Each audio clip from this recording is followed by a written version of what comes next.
내 인생 돌려내. 나 한단가 내야지 나. 안녕하세요, 여러분. 오늘도 이렇게 찾아주셔서 진심으로 감사드립니다. 오늘 들려드릴 이야기는 한 평범한 사위가 겪은 일입니다. 장모님께 용돈을 드리러 갔던 그 짧은 방문이 어떻게 한 가족의 숨겨진 과거를 모두 드러내게 되었는지 그 과정을 차분히 들려드리려 합니다. 가끔은 우리가 가장 잘 안다고 생각하는 사람들에게도 우리가 전혀 모르는 삶이 있다는 걸 느낄 때가 있습니다. 오늘 이야기가 바로 그런 경우입니다. 우리는 가족이라는 이름 아래 함께 살아가지만 정작 서로의 과거에 대해서는 얼마나 알고 있을까요? 때로는 수십 년을 함께 산 사람에게도 우리가 상상조차 하지 못했던 비밀이 숨어 있을 수 있습니다. 이 채널을 처음 방문하신 분들은 구독과 좋아요 부탁드립니다. 여러분의 작은 관심이 더 좋은 이야기를 만드는 큰 힘이 됩니다. 알림 설정까지 해두시면 새로운 이야기를 가장 먼저 만나보실 수 있습니다. 그럼 이제 이야기를 시작해 보겠습니다.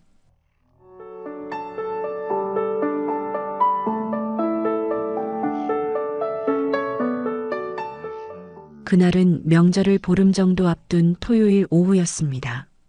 가을이 깊어가는 시기였고 거리의 은행나무들은 노랗게 물들어 있었습니다. 주말 오후의 햇살은 따스했지만 바람에는 제법 찬 기운이 섞여 있어서 사람들은 얇은 점퍼나 가디건을 걸치고 다니고 있었습니다. 저는 회사 근처 은행에 들러 현금을 인출하고 있었습니다. 50만 원을 새 지폐로 바꿔달라고 요청했고 은행원은 친절하게 깨끗한 흰색 봉투에 넣어 건네주었습니다. 그 돈은 제 아내 몰래 준비한 것이었습니다. 장모님께 드릴 용돈이었습니다. 결혼한 지 이제 3년이 조금 넘었습니다. 정확히는 3년 넉 달째였습니다. 아내 수진이와 저는 연애 2년을 거쳐 결혼했고 지금은 신혼의 설렘보다는 서로에게 익숙해진 부부가 되어 있었습니다.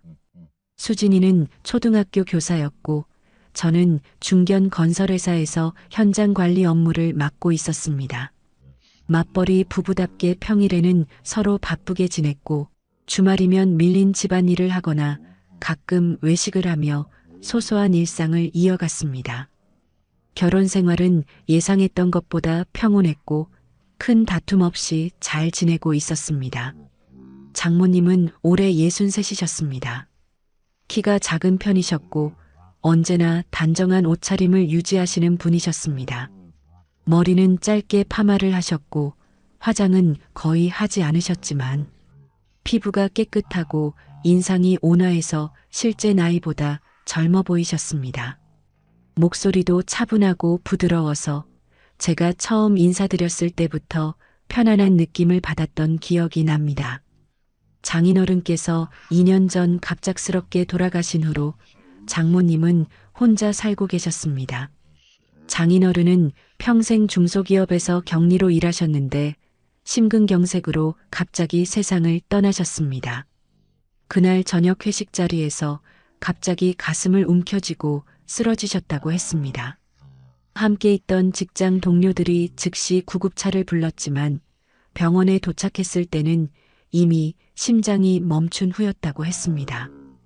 응급실에서 심폐소생술을 시도했지만 결국 소생하지 못하셨습니다. 61살의 나이였습니다. 갑작스러운 죽음이었습니다. 전날까지도 건강하셨고 그날 아침에도 평소처럼 출근하셨다고 했습니다. 장례를 치르는 사흘 동안 장모님은 눈물도 거의 흘리지 않으셨습니다.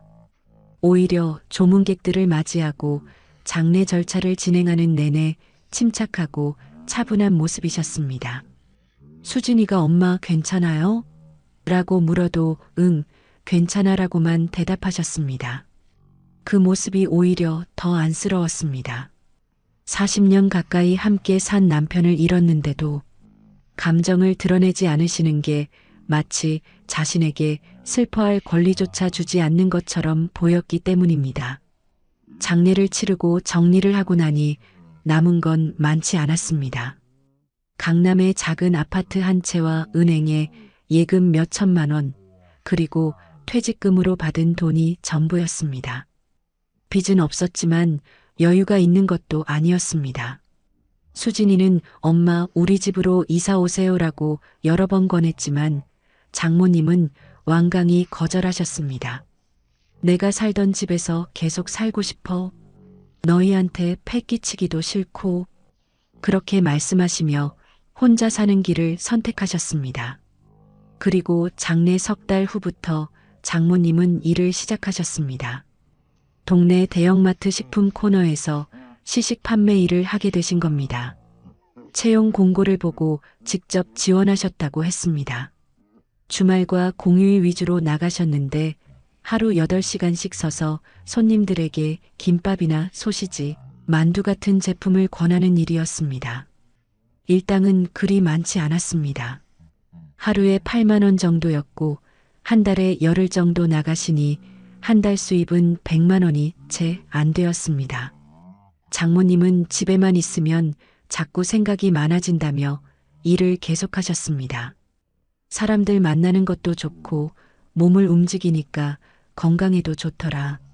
그렇게 말씀하셨지만 제 눈에는 그게 전부가 아닌 것 같았습니다. 혼자 있는 시간이 두려우신 것 같았습니다. 남편을 떠나보낸 후에 그 큰 집에서 홀로 지내는 시간들이 너무 무겁게 느껴지시는 것 같았습니다. 그래서 마트에 나가 손님들을 상대하며 바쁘게 시간을 보내시는 게 오히려 마음이 편하신 거라고 저는 이해했습니다. 수진이는 그 모습을 못마땅해 했습니다. 엄마가 왜 그런 일을 하셔야 해? 우리가 생활비 드릴 수 있는데. 60이 넘은 나이에 하루 종일 서 있으면 다리도 아프고 힘드실 텐데. 수진이는 몇 번이고 장모님을 말렸지만 장모님은 고집을 꺾지 않으셨습니다. 남의 돈으로 사는 게 싫어. 내가 일할 수 있을 때까지는 일하고 싶어. 그게 나한테는 더 편해. 그렇게 단호하게 말씀하셨습니다. 결국 수진이는 설득을 포기했고 대신 명절 때마다 용돈을 많이 드리려고 애썼습니다. 설날과 추석에는 100만 원씩 드렸고 어버이날이나 생신 때도 50만 원 정도는 꼭 챙겼습니다. 평소에도 장을 보면 필요한 반찬이나 과일을 사서 장모님 댁에 갖다 드렸습니다. 제가 보기에 수진이는 좋은 딸이었습니다. 엄마를 생각하는 마음이 깊었고 자주 전화도 드리고 주말마다 한 번씩은 꼭 찾아뵙곤 했습니다. 하지만 저는 조금 다른 방식을 택했습니다. 명절뿐 아니라 틈틈이 장모님께 용돈을 드리고 싶었습니다. 물론 아내 몰래였습니다. 수진이에게 말하면 그런 건 내가 알아서 할게. 당신은 당신 부모님 챙기고라며 사양할 게 뻔했기 때문입니다. 수진이는 제가 시부모님께 용돈 드리는 것도 늘 미안해했고 장모님 일까지 제가 나서는 걸 부담스러워할 게 분명했습니다. 그래서 저는 석 달에 한 번 정도 이렇게 현금을 준비해서 장모님이 일하시는 마트로 찾아갔습니다. 은행을 나서며 저는 봉투를 재킷 안주머니에 조심스럽게 넣었습니다. 오후 햇살이 따사로웠고 거리에는 주말을 즐기는 사람들로 붐볐습니다. 카페 앞 테라스 좌석에는 커피를 마시며 담소를 나누는 사람들이 있었고 공원 벤치에는 아이들을 데리고 나온 젊은 부부들이 앉아 쉬고 있었습니다. 평화로운 주말 오후의 풍경이었습니다. 저는 차를 몰고 마트로 향했습니다. 마트까지는 차로 20분 정도 걸렸습니다. 토요일 오후라 도로는 제법 붐볐고 신호 대기 시간도 평소보다 길었습니다. 라디오에서는 경쾌한 팝송이 흘러나왔고 저는 콧노래를 흥얼거리며 운전했습니다. 장모님이 좋아하실 모습을 상상하니 기분이 좋아졌습니다. 늘 괜찮다. 우리 사위 고맙다라고 말씀하시면서도 눈가에 살짝 눈물이 고이시곤 했는데 그 모습이 안쓰러우면서도 뿌듯했습니다. 마트 주차장에 차를 대는 것도 한참이 걸렸습니다. 1층과 2층 주차장은 이미 만차였고 3층까지 올라가서야 겨우 빈자리를 찾을 수 있었습니다. 주차장 끝자리에 차를 세우고 저는 엘리베이터를 타고 매장으로 향했습니다. 엘리베이터 안에는 장을 본 듯한 가족들이 카트에 가득 물건을 담고 있었고 아이는 엄마 손을 잡고 아이스크림 사줘라고 조르고 있었습니다. 평범한 주말의 모습이었습니다. 대형마트 특유의 시끌벅적한 분위기가 펼쳐졌습니다. 1층 매장에 내리자마자 차가운 냉방 바람과 함께 안내 방송이 들렸습니다. 고객 여러분께 알려드립니다. 오늘 특별 할인 행사로 삼겹살 1인분에 5,900원 같은 홍보 멘트가 반복해서 흘러나왔습니다. 주말이라 가족 단위 손님들이 많았고 카트를 끌고 다니는 사람들로 통로마다 복잡했습니다. 매장 입구 쪽에서는 신제품 홍보 행사가 열리고 있었고 판촉 사원들이 샘플을 나눠주고 있었습니다. 저는 사람들 사이를 비집고 3층 식품 코너로 향했습니다. 1층은 생활용품과 의류 매장이었고 2층은 가전제품과 문구류, 3층이 식품 매장이었습니다. 에스컬레이터를 타고 올라가면서 저는 오늘 장모님이 어떤 제품을 소개하고 계실까 궁금해졌습니다. 지난번에는 새로 나온 냉동 만두를 권하고 계셨고 그전에는 어묵을 소개하셨습니다. 장모님은 늘 밝은 표정으로 한번 드셔보세요. 정말 맛있어요라고 권하셨습니다. 3층에 도착하자 익숙한 매장 배치가 눈에 들어왔습니다. 과일 코너를 지나면 야채 코너가 나오고 정육 코너를 돌아가면 냉동식품 구역이 나옵니다. 장모님은 늘 냉동식품 코너 근처에서 일하셨습니다. 냉동 만두나 냉동 김밥, 냉동 떡볶이 같은 제품들을 시식으로 내놓고 손님들에게 권하는 일이었습니다. 저는 자연스럽게 그쪽으로 걸음을 옮겼습니다. 과일 코너를 지나는데 사과 향기가 코끝을 스쳤습니다. 빨갛게 익은 사과들이 산더미처럼 쌓여 있었고 직원이 분무기로 물을 뿌리고 있었습니다. 옆에는 감과 배가 진열되어 있었고 가을 과일 특가전이라는 팻말이 붙어 있었습니다. 손님들이 과일을 하나씩 들어보며 고르고 있었고 아이들은 포도를 담아달라고 부모를 졸라댔습니다. 그 모습을 지나 조금 더 들어가니 냉동식품 코너가 보이기 시작했습니다. 그런데 멀리서 장모님이 계신 곳이 보였을 때 뭔가 이상한 느낌이 들었습니다. 장모님 앞에 누군가 서 있었습니다. 30 중반쯤 되어 보이는 여자였습니다. 검은색 롱코트를 입고 있었고 머리는 어깨까지 내려오는 단발머리였습니다. 뒤에서 봐도 자세가 심상치 않았습니다. 어깨가 긴장으로 굳어 있었고 몸이 약간 앞으로 기울어져 있었습니다. 손은 주먹을 쥔 채 떨리고 있는 것처럼 보였습니다. 일반 손님치고는 너무 가까이 다가서 있었고 분위기가 묘하게 날카로웠습니다. 저는 무의식 중에 걸음을 멈췄습니다. 뭔가 낯선 긴장감이 그 공간을 감싸고 있었습니다. 주변 손님들도 몇몇은 그쪽을 힐끗힐끗 쳐다보고 있었습니다. 평소 마트에서 흔히 볼 수 있는 시식 권유 광경과는 확실히 달랐습니다. 장모님은 평소와 달리 시식대 뒤에 꼿꼿이 서 계셨고 그 여자를 정면으로 마주 보고 계셨습니다. 두 사람 사이에는 이상한 침묵이 흐르고 있었습니다. 주변의 소란스러운 소음과는 대조적으로 그 두 사람 주변만은 묘한 정적에 쌓여 있는 것 같았습니다. 저는 본능적으로 몇 걸음 더 가까이 다가갔습니다.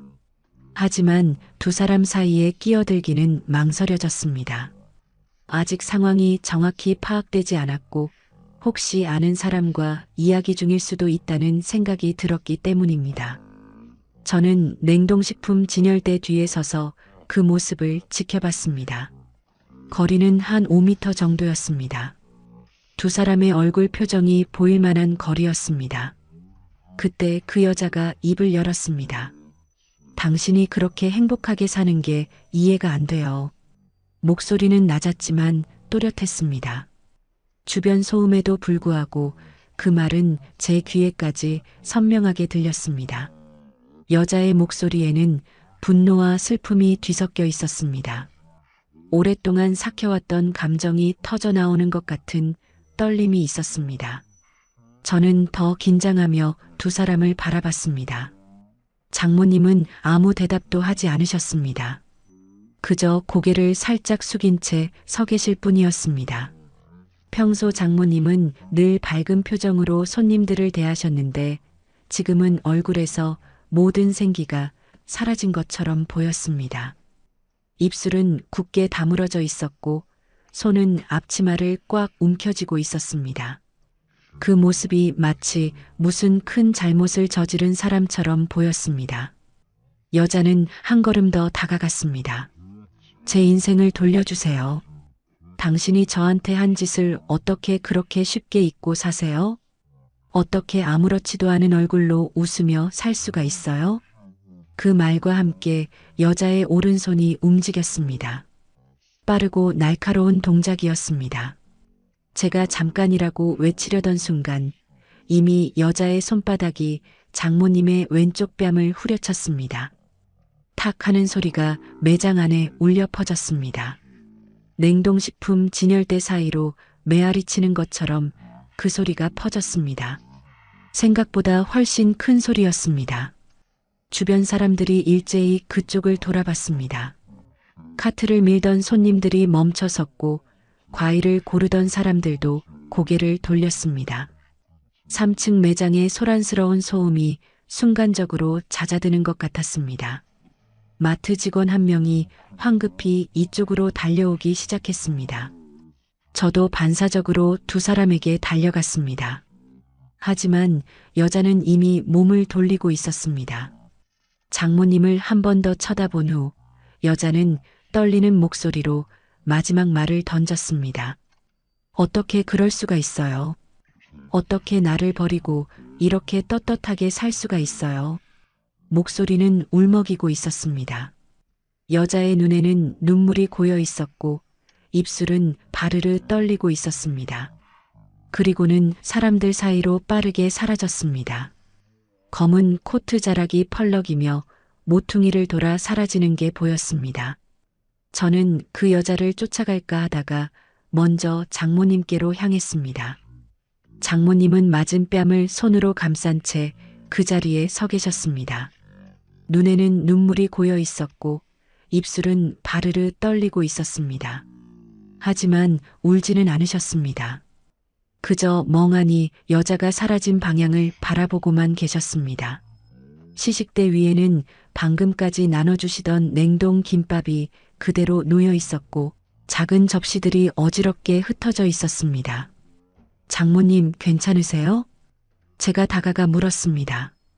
주변에 모여든 사람들도 걱정스러운 표정으로 장모님을 바라봤습니다. 무슨 일이에요?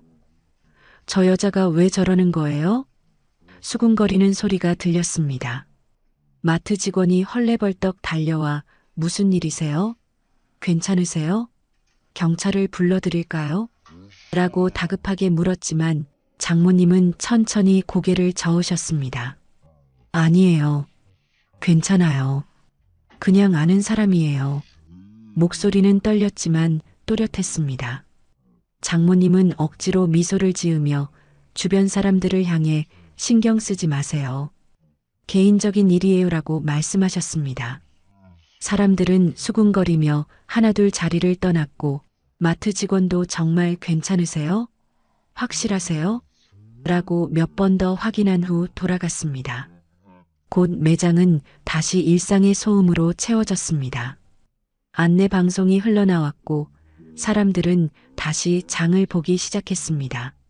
하지만 저는 그 자리를 떠날 수 없었습니다. 장모님, 지금 그 사람이 누구예요?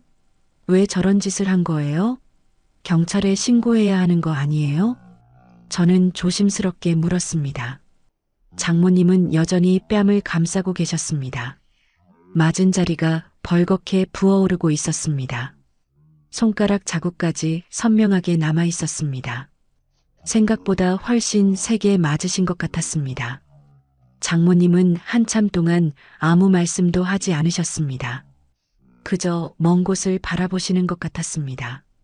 눈빛이 흔들리고 있었고 무언가 깊은 생각에 잠긴 듯 했습니다. 그냥 옛날에 알던 사람이야. 결국 장모님은 그렇게만 말씀하셨습니다. 근데 왜 때리는 거예요? 대체 무슨 일이 있었던 거예요? 아는 사람이라도 이렇게 매장에서 사람을 때리는 건 폭행이잖아요. 제가 다시 물었지만 장모님은 고개를 저으셨습니다. 너는 몰라도 돼. 나하고 그 사람 사이의 일이야. 그냥 오래된 일이고 이제 다 지난 일이야. 수진이한테도 말하지 마. 괜히 애 걱정시키기 싫어. 단호한 목소리였습니다. 더 이상 묻지 말라는 뜻이 분명하게 담겨 있었습니다. 저는 깊은 답답함을 느꼈습니다. 하지만 장모님의 표정이 너무 굳어 있어서 더 이상 캐묻기가 어려웠습니다. 오히려 제가 무언가 해서는 안 되는 질문을 하고 있는 것처럼 느껴졌습니다. 장모님의 눈빛에는 거부감이 담겨 있었고 동시에 깊은 슬픔도 묻어 있었습니다. 대신 저는 가지고 온 봉투를 꺼내 조용히 장모님 손에 쥐어드렸습니다. 이거 받으세요. 명절 전에 미리 드리려고 가져왔어요. 장모님은 봉투를 받으시며 고맙다. 우리 사위 항상 고맙고 미안해라고 작게 말씀하셨습니다. 목소리에 힘이 없었습니다. 평소 같으면 이런 거 안 받아도 되는데라며 한번 사양하고 받으셨는데 오늘은 그냥 받으셨습니다. 마치 생각이 다른 곳에 가 있는 것 같았습니다. 봉투를 앞치마 주머니에 넣으시는 손이 떨리고 있었습니다. 오늘은 일 그만하시고 집에 가세요. 많이 놀라셨잖아요. 뺨도 많이 부어올랐어요. 제가 권했지만 장모님은 고개를 저으셨습니다. 아니야. 괜찮아. 아직 근무 시간이 2시간 남았어. 중간에 그만두면 안 돼. 회사에서 뭐라고 할 거야. 그러고는 다시 시식대 뒤로 돌아가셨습니다. 떨리는 손으로 접시를 정리하기 시작하셨습니다. 냉동 김밥을 다시 전자레인지에 데우고 작은 접시에 담기 시작하셨습니다. 저는 더 이상 할 말이 없어 그 자리를 떠날 수밖에 없었습니다. 뒤돌아서는데 장모님의 뒷모습이 보였습니다. 작은 책으로 시식대 앞에 서 계신 모습이 유난히 외로워 보였습니다. 얼굴을 맞았는데도 일을 계속하셔야 하는 상황이 안쓰러웠고 무슨 일인지 말씀하지 않으시는 게 답답했습니다. 하지만 제가 할 수 있는 게 없었습니다. 주차장으로 돌아가는 내내 제 머릿속은 복잡했습니다.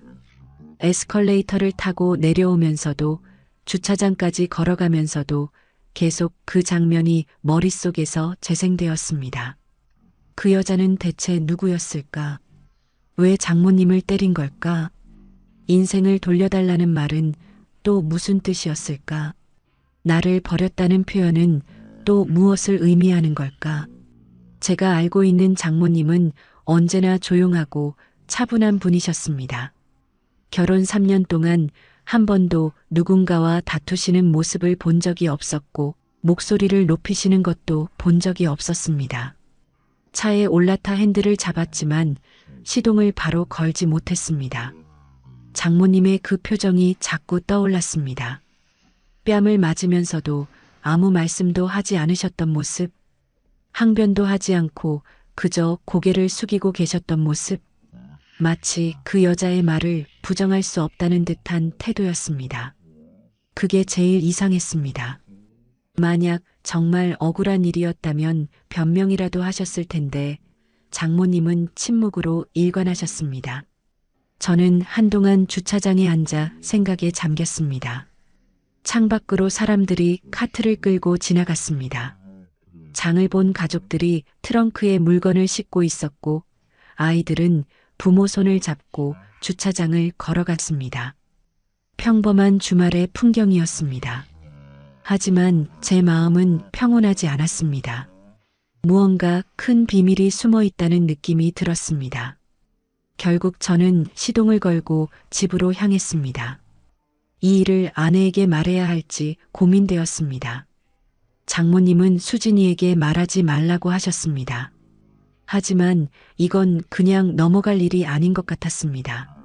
누군가 장모님을 공개적으로 때렸고 장모님은 그걸 당연하다는 듯 받아들이셨습니다. 거기엔 분명 우리가 모르는 큰 이야기가 숨어 있었습니다. 그리고 수진이는 자기 엄마에게 일어난 일을 알 권리가 있었습니다. 집에 도착했을 때 수진이는 거실에서 학교 서류를 정리하고 있었습니다. 노트북을 펴놓고 뭔가 타이핑하고 있었고 옆에는 학생들 과제물이 쌓여 있었습니다. 머리를 뒤로 묶고 안경을 쓴 모습이 진지해 보였습니다. 평화로운 주말 오후의 일상이었습니다. 저는 현관에서 신발을 벗으며 잠시 망설였습니다. 다녀왔어요. 제가 인사하자 수진이는 고개를 들어 미소 지었습니다. 어디 갔다 와? 오래 걸렸네. 평온한 목소리였습니다. 저는 거실로 들어가 소파에 앉았습니다. 수진이는 여전히 노트북 화면을 보며 타이핑하고 있었습니다. 저는 심호흡을 한번 하고 입을 열었습니다. 사실 오늘 장모님 마트에 다녀왔어. 그 말에 수진이의 손이 멈췄습니다. 키보드 위에 올려져 있던 손가락들이 공중에서 멈춰 섰고 수진이는 천천히 고개를 들어 저를 바라봤습니다. 표정에는 약간의 의아함이 담겨 있었습니다. 엄마 마트에 왜? 무슨 일 있어? 목소리는 평온했지만 눈빛에는 궁금증이 담겨 있었습니다. 저는 소파에 앉은 채 어떻게 말을 꺼내야 할지 잠시 고민했습니다. 용돈 드리려고 들렀는데 좀 이상한 일이 있었어. 저는 조심스럽게 말을 이어갔습니다. 수진이는 노트북을 덮고 완전히 제 쪽으로 몸을 돌렸습니다. 이상한 일? 무슨 일인데? 목소리에 걱정이 섞이기 시작했습니다. 저는 심호흡을 한번 하고 오늘 본 광경을 있는 그대로 설명했습니다. 30 중반으로 보이는 여자가 장모님 앞에 서 있었던 것, 그 여자가 장모님께 당신이 행복하게 사는 게 이해 안 된다고 말했던 것, 그리고 장모님의 뺨을 후려쳤던 것까지. 수진이의 얼굴이 점점 굳어졌습니다. 뭐라고? 엄마를 때렸다고? 그게 무슨 소리야?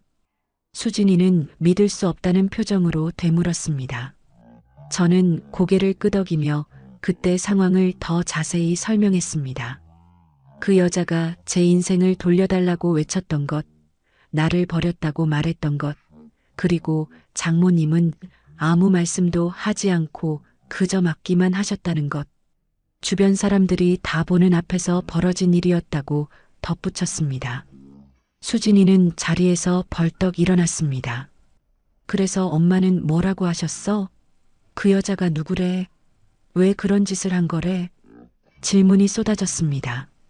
저는 장모님께서 옛날에 알던 사람이라고만 하셨고 더 이상은 말씀하지 않으셨다고 전했습니다. 그리고 수진이한테 말하지 말라고 하셨다는 것도 솔직하게 말했습니다. 수진이는 황급히 핸드폰을 집어들고 장모님께 전화를 걸었습니다. 신호음이 몇 번 울린 후 전화가 연결되었습니다. 엄마, 나야. 지금 괜찮아? 오늘 마트에서 무슨 일 있었다며? 수진이의 목소리는 다급했습니다. 저는 옆에서 그 대화를 듣고 있었습니다. 전화기 너머로 장모님의 목소리가 희미하게 들렸습니다. 아무것도 아니야. 걱정하지 마. 괜찮아. 하지만 수진이는 물러서지 않았습니다. 엄마, 뺨을 맞았다는데 아무것도 아니라는 게 말이 돼? 대체 무슨 일이야? 그 사람이 누구야? 수진이의 목소리가 점점 높아졌습니다. 전화기 너머로 한참 침묵이 흘렀습니다. 장모님이 뭔가 말씀하려다 멈추시는 것 같았습니다. 숨소리만 들렸습니다. 수진이는 초조하게 전화기를 귀에 바짝 갖다 댔습니다. 엄마 말해봐. 도대체 무슨 일이야? 수진이가 다시 재촉했습니다. 그제야 장모님의 목소리가 들렸습니다. 수진아, 전화로는 말하기 어려워. 내일 우리 집으로 와. 너희 둘 다. 그때 이야기할게. 목소리가 떨리고 있었습니다. 평소의 차분한 톤과는 달랐습니다. 무언가 큰 결심을 하신 것처럼 들렸습니다. 전화를 끄는 수진이는 소파에 주저앉았습니다. 엄마 목소리가 이상했어. 뭔가 큰일인 것 같아. 수진이는 불안한 표정으로 중얼거렸습니다. 저도 같은 생각이었습니다. 장모님이 전화로 말하지 않고 직접 만나서 이야기하겠다는 건 그만큼 심각한 내용이라는 뜻이었습니다. 수진이는 손으로 얼굴을 감싸며 한숨을 쉬었습니다. 엄마한테 무슨 일이 있는 거야? 나는 아무것도 몰랐는데. 자책하는 듯한 목소리였습니다. 그날 밤 수진이는 잠을 제대로 이루지 못했습니다. 옆에서 뒤척이는 소리가 계속 들렸고 가끔 한숨 소리도 새어나왔습니다. 저도 잠이 오지 않아 천장만 바라보고 있었습니다. 시계를 보니 새벽 2시가 넘어가고 있었습니다. 수진이가 또 몸을 돌리며 베개를 뒤집었습니다. 자기야 자? 수진이가 작게 물었습니다. 응, 나도 잠이 안 와. 제가 대답했습니다. 수진이는 몸을 돌려 저를 바라봤습니다. 어둠 속에서도 수진이의 눈빛이 보였습니다. 걱정으로 가득 찬 눈빛이었습니다. 엄마가 평생 나한테 숨긴 게 뭘까? 나는 정말 아무것도 몰랐어. 엄마가 그런 과거가 있을 거라고는 상상도 못했어. 수진이의 목소리는 떨리고 있었습니다. 저는 수진이의 손을 잡아주었습니다. 내일 가면 다 알게 될 거야. 너무 걱정하지 마. 하지만 수진이의 불안은 가라앉지 않았습니다. 근데 그 여자가 나를 버렸다고 했다며? 그게 무슨 뜻일까? 설마 엄마가 누군가를 버렸다는 건가? 그런데 엄마는 그런 분이 아닌데. 수진이는 혼잣말처럼 중얼거렸습니다. 저도 그게 궁금했습니다. 제가 아는 장모님은 늘 조용하고 다정한 분이셨습니다. 누군가를 버렸다는 말이 전혀 어울리지 않는 분이었습니다. 새벽 4시쯤 되어서야 수진이는 겨우 잠이 들었습니다. 얕은 잠이었는지 자주 뒤척였고 가끔 잠꼬대처럼 엄마라고 중얼거리기도 했습니다. 저는 수진이를 깨우지 않으려 조심스럽게 움직였습니다. 아침 8시쯤 눈을 떴을 때 수진이는 이미 일어나 있었습니다. 거실에서 커피를 마시고 있는 모습이 보였습니다. 일찍 일어났네. 제가 말을 걸자 수진이는 고개를 끄덕였습니다. 잠이 안 와서 그냥 일어났어. 커피 줄까? 수진이는 평소보다 훨씬 지쳐 보였습니다. 눈 밑에 다크서클이 생겼고 얼굴색도 창백했습니다. 저는 수진이 옆에 앉아 함께 커피를 마셨습니다. 창밖으로 일요일 아침에 고요한 풍경이 펼쳐져 있었습니다. 아침 10시쯤 우리는 장모님 댁으로 향했습니다. 차 안은 무거운 침묵으로 가득했습니다. 평소 같으면 라디오라도 틀었을 텐데 오늘은 아무도 음악을 틀 생각을 하지 못했습니다.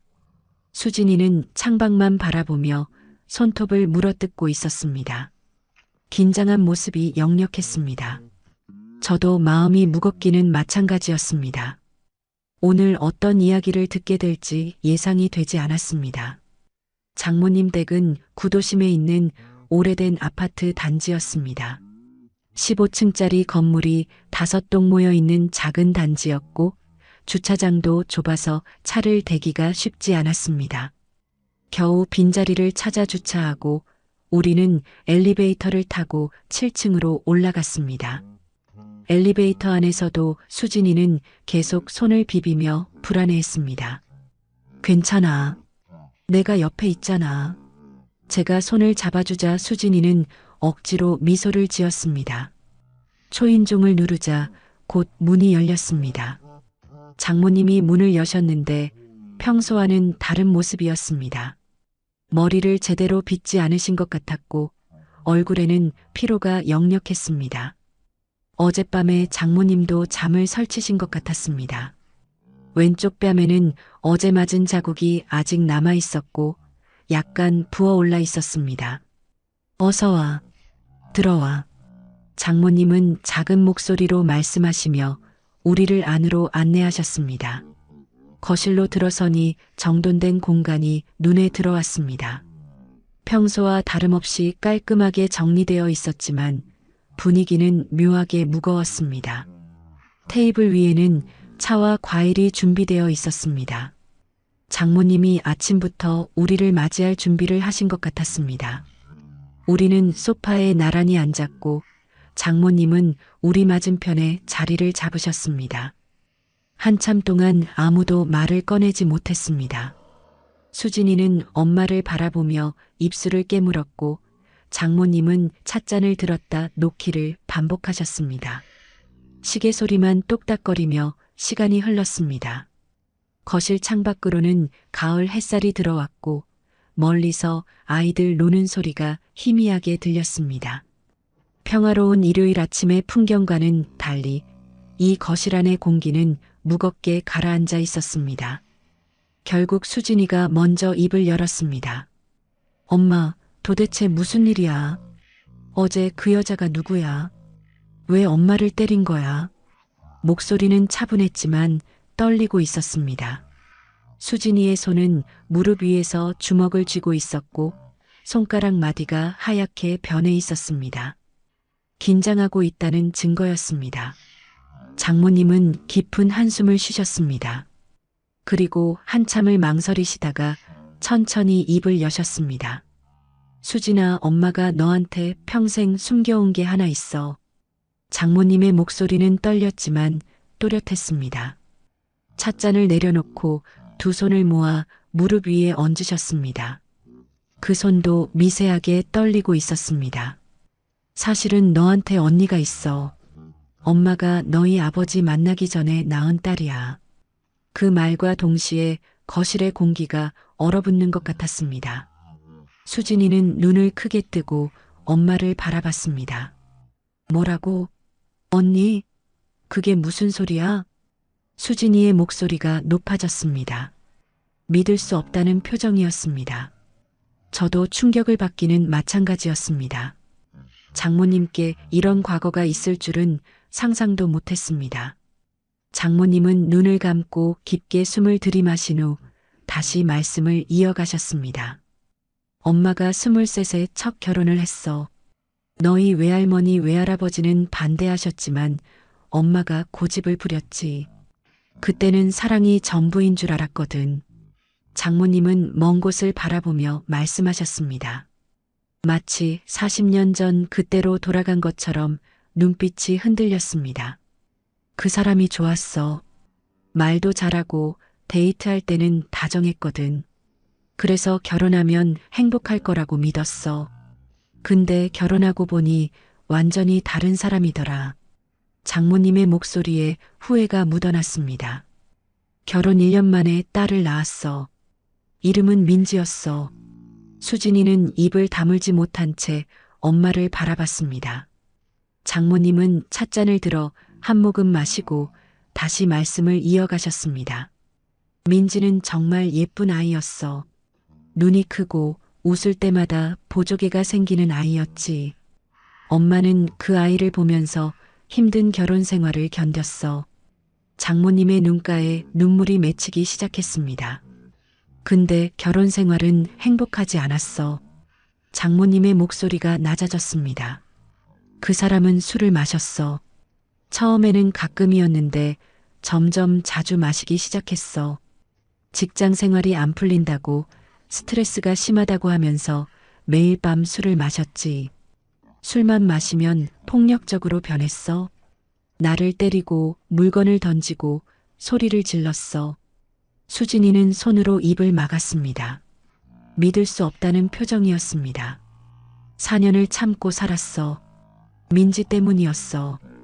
아이한테는 아빠가 필요하다고 생각했거든. 그리고 이혼하면 민지가 상처받을까봐 두려웠어.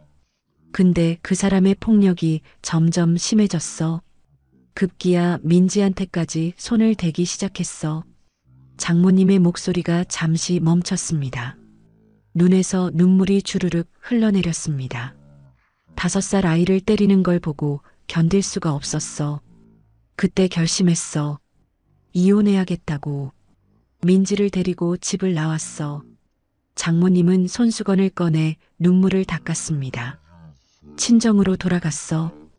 외할머니, 외할아버지는 뭐라고 하지 않으셨어. 그냥 받아주셨지. 이혼 절차를 밟고 민지와 둘이서 새로 시작했어. 27의 나이로 이혼녀가 된 거야. 그때부터 아르바이트를 하면서 민지를 키웠어. 수진이는 엄마의 손을 잡으려다 멈췄습니다. 그래서 민지는 지금 어디 있어? 왜 내가 모르는 거야? 수진이의 질문에 장모님은 고개를 떨구셨습니다. 이제부터가 진짜 힘든 이야기인 것 같았습니다. 장모님은 한참을 침묵하시다가 떨리는 목소리로 말씀을 이어가셨습니다. 이혼하고 4년 후에 너희 아버지를 만났어. 31살 때였어. 좋은 사람이었어. 나를 받아주려고 했고 안정적인 직장도 있었어. 외할머니, 외할아버지도 좋아하셨고. 근데 조건이 하나 있었어. 장모님의 목소리는 이제 거의 속삭임에 가까웠습니다. 전처의 아이는 받아들일 수 없다는 거였어. 새 출발을 하려면 과거를 완전히 정리해야 한다고 했어. 너희 아버지, 부모님도 마찬가지였어. 이혼녀는 받아줄 수 있어도 딸린 아이까지는 안 된다고 단호하게 말씀하셨지. 수진이의 얼굴이 창백해졌습니다.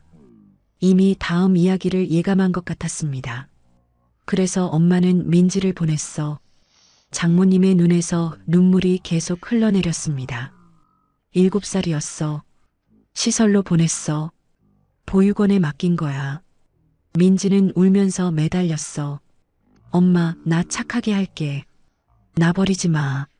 엄마 없으면 안 돼 하면서 내 치마를 붙잡고 놓지 않았어. 근데 나는 그 손을 뿌리쳤어. 새로운 남편과 새로운 가정을 위해서. 거실은 무거운 침묵에 잠겼습니다. 수진이는 손으로 입을 가리고 눈물을 흘렸습니다. 저도 할 말을 잃었습니다. 7살 아이를 보육원에 보내다니. 그것도 재혼을 위해서. 상상만 해도 가슴이 아팠습니다. 어떻게 친엄마가 그럴 수 있었을까? 장모님은 손으로 얼굴을 가리고 흐느끼기 시작하셨습니다. 미안해, 수진아. 엄마가 너무 비겁했어. 평생 그 죄책감을 안고 살았어. 민지는 그 후로 한 번도 못 봤어. 장모님은 눈물을 닦으며 말씀을 이어가셨습니다. 시설에서 자라는 동안 한 번도 찾아가지 못했어. 용기가 없었어. 그리고 너희 아버지한테 미안했어. 새 출발을 약속했는데 과거를 다시 끄집어내는 게 두려웠던 거야. 그렇게 민지를 완전히 내 삶에서 지워버렸어. 너를 낳고 너만 키우면서 민지는 존재하지 않는 아이처럼 살았어. 그런데 6년 전쯤 민지가 날 찾아왔어. 장모님의 목소리가 더욱 떨렸습니다. 성인이 되어서 찾아온 거야. 26살이었어. 나를 어떻게 찾았는지 집 앞에서 기다리고 있더라고. 처음엔 못 알아봤어. 그렇게 예쁘게 컸더라. 근데 눈빛은 차가웠어. 어머니라고 부르는 목소리에 원망이 가득했어. 장모님은 다시 눈물을 흘렸습니다. 민지는 물었어. 왜 버렸냐고. 왜 한 번도 찾아오지 않았냐고. 얼마나 힘들게 살았는지 아냐고. 시설에서 얼마나 외로웠는지 아냐고. 입양도 못 가고 고아원에서 자라면서 얼마나 엄마를 그리워했는지 아냐고. 그 모든 질문에 나는 대답하지 못했어. 그저 미안하다는 말만 반복했지. 민지는 울면서 소리쳤어. 사과는 필요 없다고. 그냥 왜 그랬는지 알고 싶다고. 장모님은 목이 메어 잠시 말을 멈추셨습니다. 나는 솔직하게 말했어. 재혼하기 위해서였다고. 새 남편이 받아들이지 않아서였다고. 그리고 새로운 가정을 꾸리고 싶어서였다고. 그 말을 듣고 민지는 날 보는 눈빛이 완전히 변했어. 경멸하는 눈빛이었어. 차갑고 날카로운 눈빛이었지. 어머니는 저를 재혼의 장애물로 본 거네요. 자식보다 남자가 더 중요했던 거고요. 제 인생보다 어머니의 행복이 더 중요했던 거네요. 라고 말하더라. 나는 아무 말도 못했어. 수진이는 고개를 들어 엄마를 바라봤습니다. 그래서 어떻게 된 거야? 그 후로 연락했어? 목소리는 차갑게 식어 있었습니다. 평소에 다정한 톤이 아니었습니다. 장모님은 고개를 저으셨습니다. 민지는 다시는 연락하지 말라고 했어. 자기 인생에서 사라져달라고. 어머니라고 부르지도 말라고. 그리고 그날 이후로 소식이 끊겼어. 어디 사는지, 뭐 하는지, 결혼은 했는지 아무것도 몰라. 그런데 어제 갑자기 나타난 거야. 장모님의 목소리는 이제 거의 들리지 않을 정도로 작았습니다. 민지는 변했더라. 눈빛이 더 차갑고 날카로워졌어. 그리고 날 때렸어. 사실 맞아 마땅해. 내가 그 애한테 한 짓을 생각하면. 장모님은 왼쪽 뺨을 만지며 말씀하셨습니다.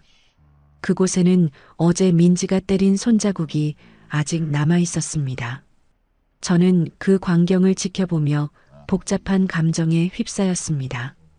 장모님의 선택을 이해할 수 없었지만 그 시대의 상황도 고려해야 했습니다.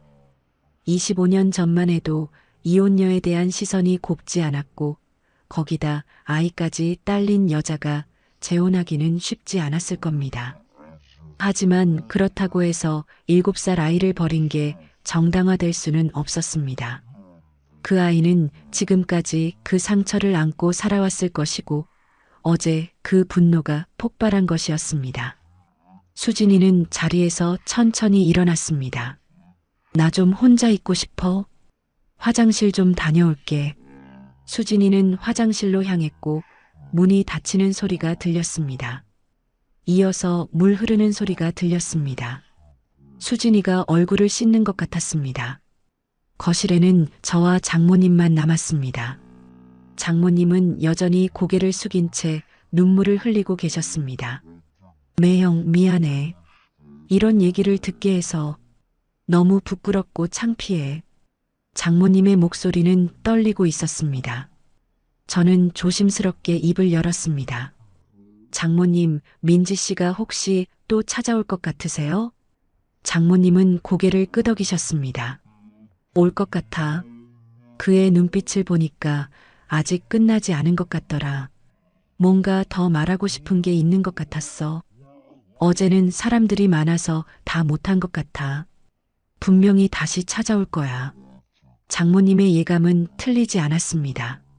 그 예감은 곧 현실이 될 것이었고 그때 우리는 더 충격적인 진실을 듣게 될 것이었습니다.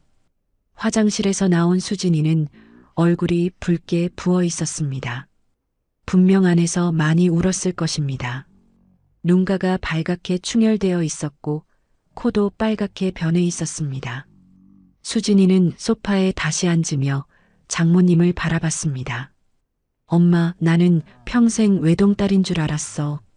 근데 언니가 있었다니. 그것도 엄마가 버린 언니가. 목소리는 차분했지만 그 안에는 배신감이 묻어났습니다. 장모님은 고개를 들지 못한 채 대답하셨습니다. 미안해, 수진아. 너한테 말하고 싶었어. 근데 용기가 없었어. 내가 크면서 가끔 엄마, 나 동생이나 언니 있었으면 좋겠어라고 할 때마다 가슴이 찢어지는 것 같았어. 민지 얘기를 해야 하나 고민했지만 결국 말하지 못했어. 장모님의 목소리는 점점 작아졌습니다. 어떻게 말해? 엄마가 재혼하려고 언니를 버렸다고.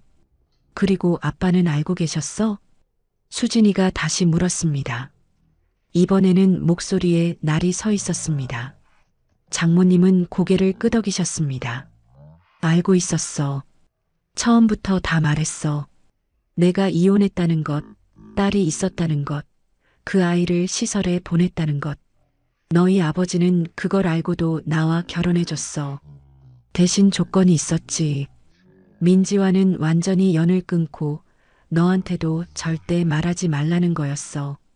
수진이는 주먹을 불끈 쥐었습니다. 아빠도 똑같네. 결국 다 자기 행복만 생각한 거잖아. 7살짜리 아이가 어떻게 되든 상관없이. 수진이의 목소리에는 분노가 섞여 있었습니다. 저는 수진이의 어깨에 손을 얹었지만 수진이는 그 손을 뿌리쳤습니다. 나 지금 너무 화가 나. 엄마한테도 아빠한테도 그리고 나 자신한테도. 너 자신한테는 왜? 제가 조심스럽게 물었습니다. 수진이는 눈물을 닦으며 대답했습니다. 나는 그 행복 위에서 자랐잖아. 언니가 버려진 덕분에 내가 외동딸로 사랑받으며 컸잖아. 나도 공범이나 마찬가지야. 수진이는 자책하듯 말했습니다. 장모님이 고개를 들어 수진이를 바라봤습니다. 아니야, 수진아. 너는 아무 잘못이 없어. 잘못은 다 엄마한테 있어. 그때 초인종 소리가 울렸습니다. 세 사람 모두 깜짝 놀라 현관문 쪽을 돌아봤습니다. 누가 찾아온 걸까? 일요일 오전에 손님이 올 리는 없었습니다.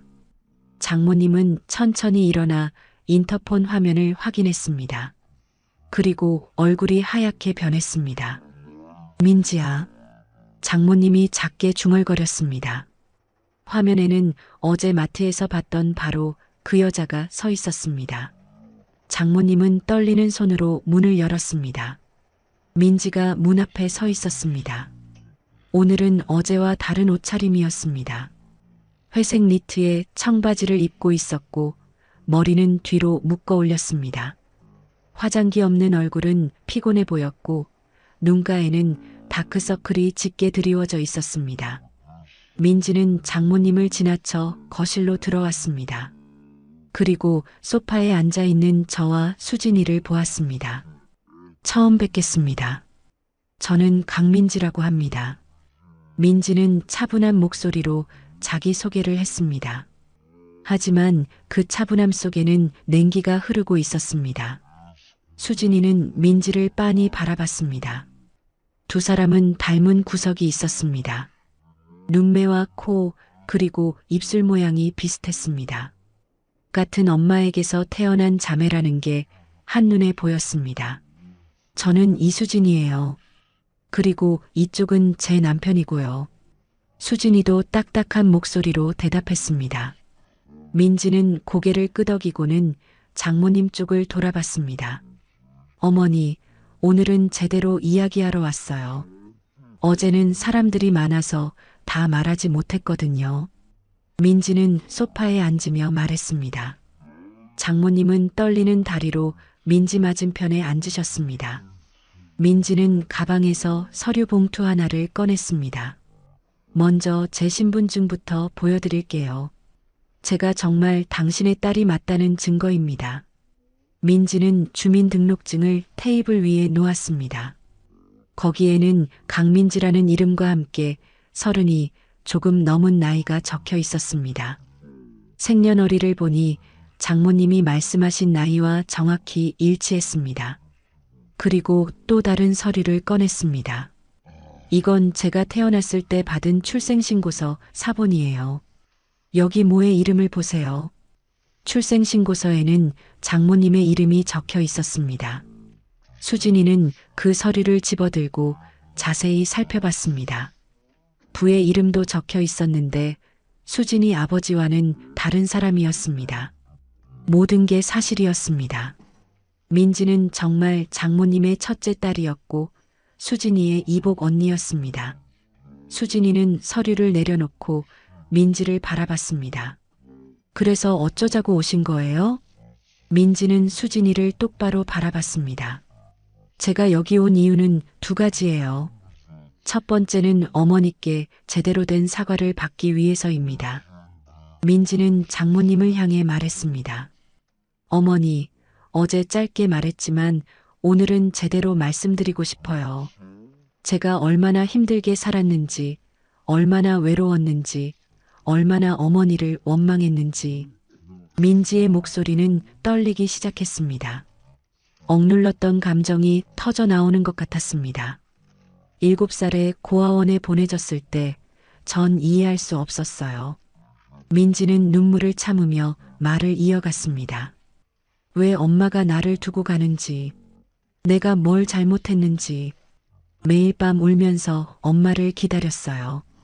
엄마가 곧 다시 데리러 올 거라고 믿었거든요. 근데 엄마는 오지 않았어요. 한 달이 지나고 1년이 지나고 3년이 지나도 오지 않았어요. 민지의 눈에서 눈물이 흘러내렸습니다. 장모님도 눈물을 흘리며 고개를 숙였습니다. 다른 아이들은 주말이면 부모님이 면회를 왔어요. 혹은 입양을 가기도 했고요. 근데 저는 아무도 찾아오지 않았어요. 원장 선생님한테 물어봤어요. 우리 엄마는 언제 와요? 그랬더니 선생님이 말씀하시더라고요. 민지야, 내 엄마는 안 올 거야. 새로운 가정을 꾸렸거든 이라고. 민지는 손으로 얼굴을 가렸습니다. 그때 깨달았어요. 엄마가 나를 버린 거라는 걸. 처음에는 믿고 싶지 않았어요. 우리 엄마가 그럴 리 없다고 생각했죠. 근데 시간이 지나면서 인정할 수밖에 없었어요. 엄마는 새 남편과 새로운 삶을 선택했고 저는 그 과정에서 버려진 짐이었던 거예요. 민지의 목소리에는 깊은 상처가 묻어났습니다. 10살이 되던 해에 엄마에 대한 기억을 지우기로 했어요. 더 이상 기다리지 않기로 했죠. 수진이는 민지의 말을 듣고 있었습니다. 표정은 복잡했습니다. 동정과 미안함, 그리고 분노가 뒤섞인 표정이었습니다. 민지는 눈물을 닦고 다시 말을 이어갔습니다. 고아원에서 자라는 건 정말 힘들었어요. 학교에서 아이들이 놀렸어요. 고아라고 손가락질했죠. 선생님들도 저를 다르게 대했어요. 부모 참여 수업 때는 혼자 남겨졌고 소풍날에는 도시락도 없었어요. 하지만 저는 포기하지 않았어요. 민지는 고개를 들고 당당하게 말했습니다. 공부를 열심히 했어요. 장학금을 받아서 대학도 갔고 지금은 회계사로 일하고 있어요. 혼자 힘으로 여기까지 왔어요. 아무도 도와주지 않았지만 살아남았어요. 민지의 목소리에는 자부심이 담겨 있었습니다. 하지만 동시에 쓸쓸함도 묻어났습니다. 근데 알아요? 아무리 성공해도 그 빈자리는 채워지지 않더라고요. 엄마라는 존재의 빈자리는. 장모님은 계속 눈물만 흘렸습니다. 미안해, 민지야. 정말 미안해. 엄마가 너무 잘못했어. 장모님의 목소리는 울음으로 떨렸습니다. 하지만 민지는 냉정하게 말했습니다. 미안하다는 말은 이제 의미가 없어요. 제가 원하는 건 사과가 아니에요. 제가 원하는 건 어머니가 그 죄책감을 평생 안고 사는 거예요. 제가 느꼈던 그 고통을 조금이라도 이해하시길 바라요. 그리고 민지는 두 번째 이유를 꺼냈습니다. 사실 오늘 온 진짜 이유는 따로 있어요. 민지는 가방에서 또 다른 서류를 꺼냈습니다. 법적으로 저는 어머니의 첫째 딸입니다. 그리고 돌아가신 이 집 주인의 의붓딸이기도 하죠. 비록 양육비를 한 푼도 받지 못했고 얼굴 한 번 본 적 없지만 법적으로는 상속권이 있어요. 그 말에 거실의 분위기가 다시 한번 얼어붙었습니다. 수진이가 벌떡 일어섰습니다. 상속권이요? 지금 돈 때문에 오신 거예요? 수진이의 목소리가 높아졌습니다. 민지는 수진이를 차분하게 바라봤습니다. 돈 때문만은 아니에요. 하지만 제가 받을 권리가 있는 건 받고 싶어요. 어머니가 저를 버렸을 때 저는 아무것도 받지 못했어요. 양육비도 교육비도, 심지어 어머니의 사랑도. 이제라도 제가 받을 수 있는 걸 받고 싶어요. 아버지는 이미 돌아가셨어요. 남은 건 집과 약간의 예금뿐이에요. 수진이가 항변했습니다. 민지는 고개를 끄덕였습니다. 알아요. 많지 않다는 것도 알아요. 하지만 그게 중요한 게 아니에요. 중요한 건 제가 이 가족의 일원이었다는 걸 인정받는 거예요. 법적으로라도 말이죠. 민지는 서류를 테이블 위에 펼쳤습니다. 이건 상속 지분 청구를 위한 서류예요. 변호사와 상담했어요. 저는 민지를 바라보며 물었습니다. 민지 씨, 정말 그게 다예요? 상속권을 주장하려고 오신 거예요? 민지는 저를 돌아보고는 잠시 망설였습니다. 그리고 깊게 숨을 들이마신 후 입을 열었습니다. 아니요. 사실 하나 더 있어요. 꼭 말하고 싶은 게. 민지의 목소리가 떨리기 시작했습니다. 지금까지와는 다른 떨림이었습니다. 분노보다는 두려움에 가까운 떨림이었습니다. 사실 제가 시설에 보내진 건 단순히 재혼 때문만이 아니었어요. 민지의 말에 모두가 긴장했습니다. 민지는 주먹을 꽉 쥐고 말을 이어갔습니다. 새아버지가 저를 받아들이지 않은 데는 이유가 있었어요. 제가 그분에게 위험한 존재였거든요. 왜냐하면 저는 그분의 비밀을 알고 있었으니까. 민지는 장모님을 똑바로 바라봤습니다. 어머니, 기억하세요? 제가 6살 때부터 1년 동안 무슨 일이 있었는지. 장모님의 얼굴이 새하얗게 변했습니다. 민지야, 제발 그 얘기는 하지 말자. 장모님이 떨리는 목소리로 말했습니다. 하지만 민지는 멈추지 않았습니다. 왜요? 진실을 말하면 안 되나요? 이제 다 말할 거예요. 제가 얼마나 고통스러웠는지, 어머니가 얼마나 비겁했는지. 민지는 수진이를 향해 돌아섰습니다. 수진 씨, 당신 아버지가 어떤 사람이었는지 아세요? 수진이는 불안한 표정으로 민지를 바라봤습니다. 무슨 소리예요? 아버지가 어쨌다는 거예요? 민지는 눈을 감고 깊게 숨을 들이마셨습니다. 그리고 눈을 뜨며 차갑게 말했습니다. 당신 아버지는 저를 학대했어요. 6살짜리 아이를 성적으로 학대했어요. 그 말과 동시에 거실의 공기가 완전히 얼어붙었습니다. 수진이는 입을 떡 벌린 채 민지를 바라봤고 저도 충격을 받았습니다. 그게 무슨 소리예요?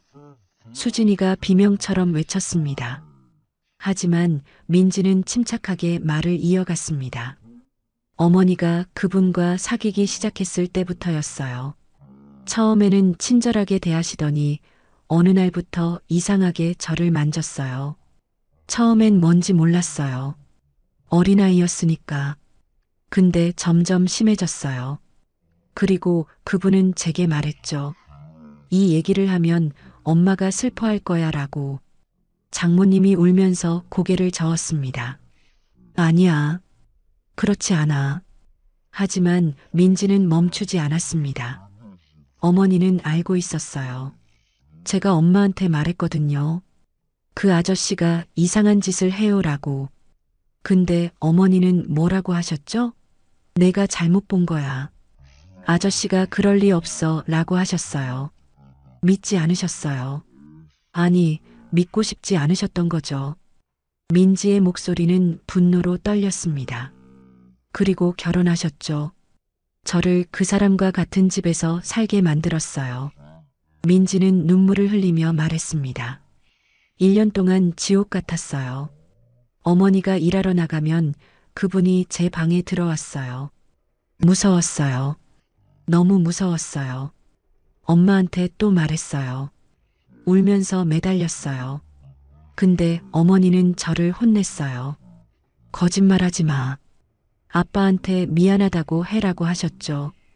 민지는 장모님을 노려봤습니다. 수진이는 손으로 입을 막고 울기 시작했습니다. 아니야. 우리 아빠가 그럴 리 없어.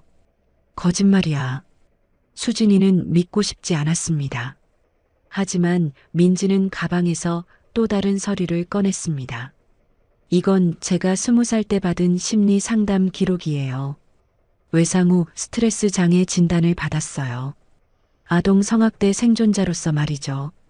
그리고 이건 당시 보육원 원장 선생님의 진술서예요. 제가 처음 시설에 왔을 때 얼마나 심각한 상태였는지 적혀 있어요. 장모님은 바닥을 보며 흐느꼈습니다. 미안해, 민지야. 엄마가 알았어. 알고 있었어. 근데 엄마도 무서웠어. 그 사람한테 맞고 살았거든. 민지를 보호하지 못하면 너까지 위험할까봐. 장모님의 고백에 수진이는 더욱 충격을 받았습니다. 엄마, 그럼 정말이야? 알고 있었던 거야? 수진이의 목소리는 떨렸습니다. 장모님은 고개를 끄덕였습니다. 미안해. 엄마가 비겁했어. 민지를 지키지 못했어. 민지는 차갑게 말했습니다. 그래서 저를 보낸 거죠. 진실을 아는 제가 옆에 있으면 새 가정이 흔들릴까봐, 그 사람의 비밀이 드러날까봐, 저를 지우는 게 가장 쉬운 해결책이었던 거죠. 거실은 무거운 침묵에 잠겼습니다. 수진이는 소파에 주저앉아 울었고 장모님은 고개를 들지 못했습니다. 저는 너무 충격을 받아 아무 말도 할 수 없었습니다. 돌아가신 장인어른이 그런 사람이었다니. 그리고 장모님은 그걸 알고도 침묵했다니. 민지는 자리에서 일어섰습니다. 오늘은 이만 갈게요. 상속권 관련해서는 변호사를 통해 연락드릴게요. 그리고 어머니, 이제 당신이 저한테 진 빚을 갚을 시간이에요. 법적으로든 도덕적으로든. 민지는 현관으로 향했습니다. 수진이가 민지를 불렀습니다. 언니. 민지가 돌아봤습니다. 수진이는 눈물을 흘리며 말했습니다. 미안해요. 정말 미안해요. 나는 아무것도 몰랐어요. 민지는 잠시 수진이를 바라보다가 작게 말했습니다. 당신은 잘못이 없어요. 당신도 피해자예요. 다만 우리는 너무 다른 삶을 살았죠. 그리고 민지는 문을 열고 나갔습니다. 문이 닫히는 소리가 거실에 울려 퍼졌습니다. 그 소리와 함께 평생 동안 숨겨졌던 진실이 완전히 드러난 것입니다. 남은 건 상처받은 사람들과 깨진 가족의 모습뿐이었습니다. 거실은 무거운 침묵에 잠겼습니다. 아무도 입을 열지 못했습니다. 수진이는 소파에 몸을 웅크리고 있었고 장모님은 여전히 고개를 들지 못한 채 눈물만 흘리고 계셨습니다. 저는 그 광경을 지켜보며 무엇을 해야 할지 알 수 없었습니다. 위로의 말을 건네야 할지 아니면 그냥 침묵해야 할지 판단이 서지 않았습니다. 한참 후 수진이가 입을 열었습니다. 엄마, 정말 알고 있었어? 아빠가 언니한테 그런 짓을 했다는 걸? 목소리는 차갑고 날카로웠습니다. 평생 처음 듣는 톤이었습니다. 수진이는 늘 엄마에게 다정하고 부드럽게 말했는데 지금은 완전히 달랐습니다. 장모님은 고개를 끄덕이며 대답했습니다. 알았어. 민지가 여러 번 말했어. 근데 엄마는 믿고 싶지 않았어. 그 사람이 그럴 리 없다고 생각했지. 믿고 싶지 않았다고요? 수진이의 목소리가 높아졌습니다. 6살짜리 아이가 울면서 말하는데 믿지 않았다고요? 아니면 믿으면 안 되니까 모른 척한 거예요? 수진이는 자리에서 일어나 엄마 앞에 섰습니다. 엄마가 정말 그렇게 비겁한 사람이었어? 딸을 지키는 것보다 재혼이 더 중요했어? 수진이의 눈에서 눈물이 흘러내렸습니다. 장모님은 두 손으로 얼굴을 가렸습니다. 미안해, 수진아. 엄마가 잘못했어. 평생 후회하며 살았어. 하지만 수진이는 물러서지 않았습니다. 후회했으면 왜 찾아가지 않았어요? 왜 민지 언니를 그냥 버려둔 거예요? 6년 전에 언니가 찾아왔을 때도 외면했잖아요. 그게 후회하는 사람이 할 짓이에요? 수진이의 목소리는 떨렸지만 단호했습니다. 엄마는 그냥 자기 죄책감이 무서워서 도망친 거예요. 진짜 후회가 아니라. 저는 수진이의 어깨를 잡았습니다. 수진아, 진정해. 지금 너무 흥분한 것 같아. 하지만 수진이는 제 손을 뿌리쳤습니다. 진정하라고? 지금 이 상황에서 어떻게 진정해? 내가 알고 있던 아빠는 다 거짓말이었어. 내가 존경하던 아빠가 실은 아동을 학대한 범죄자였다는 거잖아. 수진이는 벽에 기대며 무너졌습니다. 나는 뭐야? 나는 그런 사람의 딸이고 그 사람과 행복하게 살았던 거야. 장모님이 다가가려 했지만 수진이는 손을 내저었습니다. 엄마, 지금 당장은 얼굴도 보기 싫어. 나 좀 혼자 있게 해줘. 수진이는 현관으로 향했습니다. 신발을 신으며 저를 돌아봤습니다. 자기야, 미안한데 나 좀 혼자 있고 싶어. 먼저 가 있을게. 그리고는 문을 열고 나갔습니다. 저는 따라가려다 멈췄습니다. 지금 수진이에게 필요한 건 혼자만의 시간인 것 같았습니다. 거실에는 다시 저와 장모님만 남았습니다. 장모님은 소파에 주저앉아 계속 울고 계셨습니다. 다 끝났어. 수진이도 날 떠날 거야. 이제 정말 혼자가 되는 거야. 장모님의 목소리는 절망으로 가득했습니다. 저는 장모님 앞에 앉아 조심스럽게 말했습니다. 장모님, 수진이는 떠나지 않을 거예요. 지금은 충격을 받아서 그런 거고 시간이 지나면 이해할 거예요. 이해할 수 있을까? 장모님은 고개를 들어 저를 바라봤습니다. 내가 한 짓을 어떻게 이해해? 나는 친딸을 지키지 못했어. 아니, 지키려고 하지도 않았어. 내 행복이 더 중요했거든.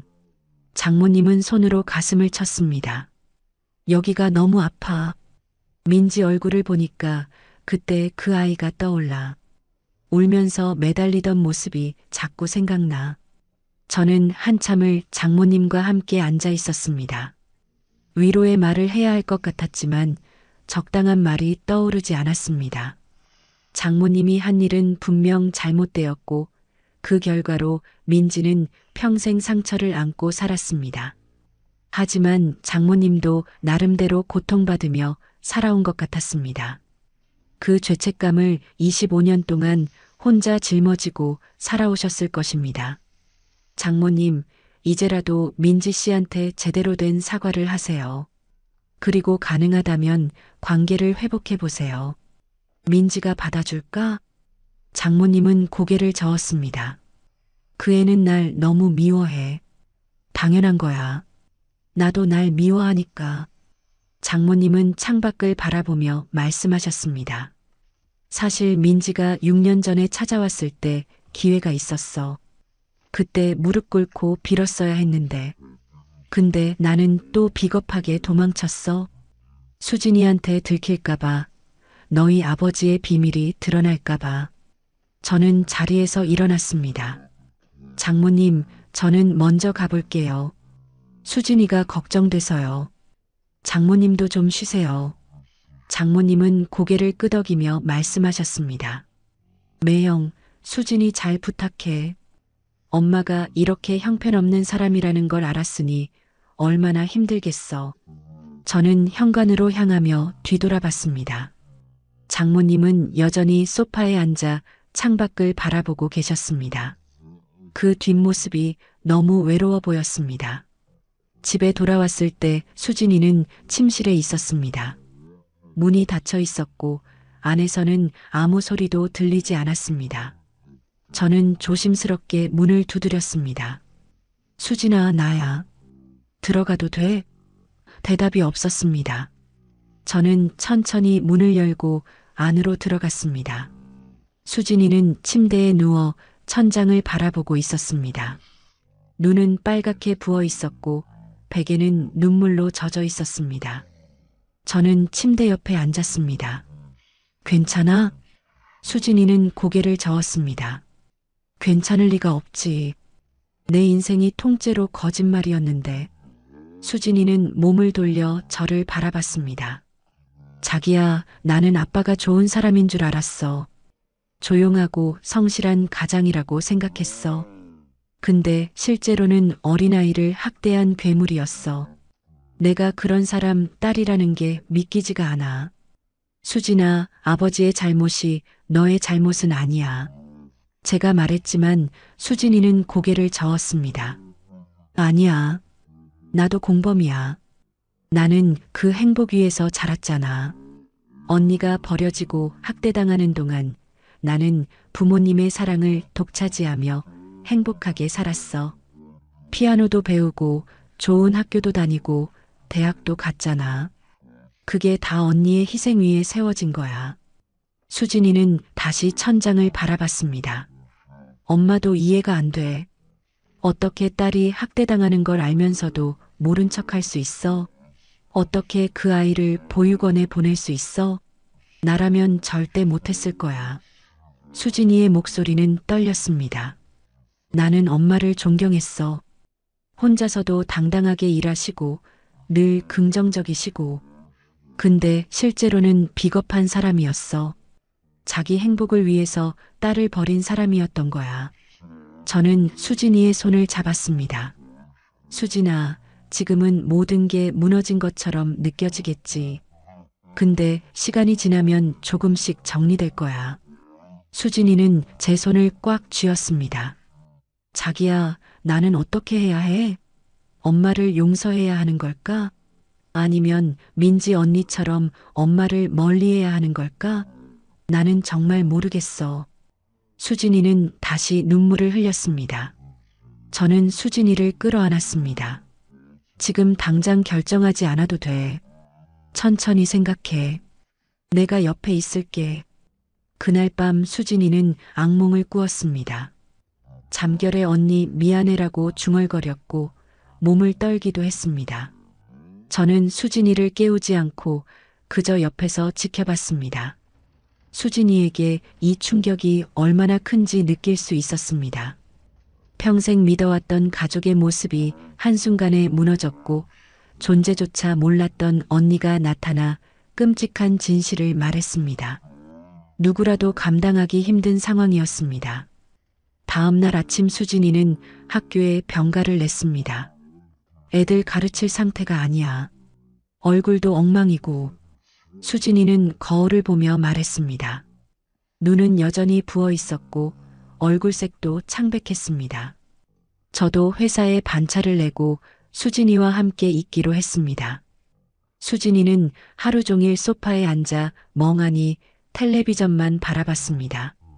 프로그램이 무엇인지도 신경 쓰지 않는 것 같았습니다.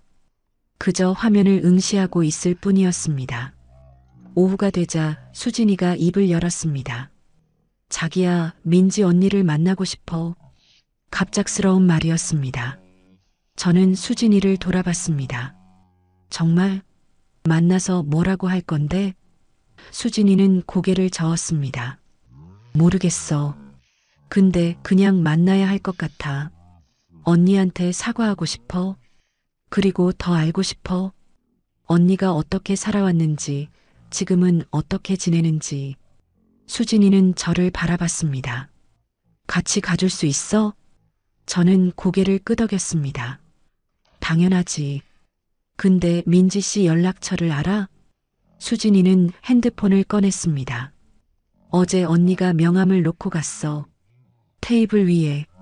수진이는 가방에서 명함을 꺼냈습니다. 거기에는 민지의 이름과 회계사무소 주소, 그리고 전화번호가 적혀 있었습니다.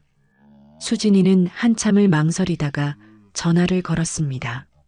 신호음이 몇 번 울린 후 전화가 연결되었습니다. 여보세요. 민지의 목소리가 들렸습니다. 차분하고 냉정한 목소리였습니다. 수진이는 긴장한 듯 숨을 깊게 들이마셨습니다. 언니, 저 수진이에요. 시간 괜찮으면 만날 수 있을까요? 할 얘기가 있어서요. 전화기 너머로 잠시 침묵이 흘렀습니다. 민지가 뭔가 생각하는 것 같았습니다. 좋아요. 어디서 만날까요? 민지가 대답했습니다. 수진이는 저를 돌아보며 물었습니다. 어디가 좋을까? 저는 조용한 카페를 제안했습니다. 두 사람이 편하게 이야기할 수 있는 공간이 필요했습니다. 수진이는 동네 조용한 카페 이름을 말했고 민지는 오후 4시에 만나자고 했습니다. 오후 4시 조금 전 우리는 카페에 도착했습니다. 구석 자리를 잡고 앉아 민지를 기다렸습니다. 수진이는 계속 손을 비비며 긴장하고 있었습니다. 언니한테 뭐라고 말해야 할까? 미안하다는 말만으로 충분할까? 수진이는 불안해했습니다. 저는 수진이의 손을 잡아주었습니다. 진심을 말하면 돼.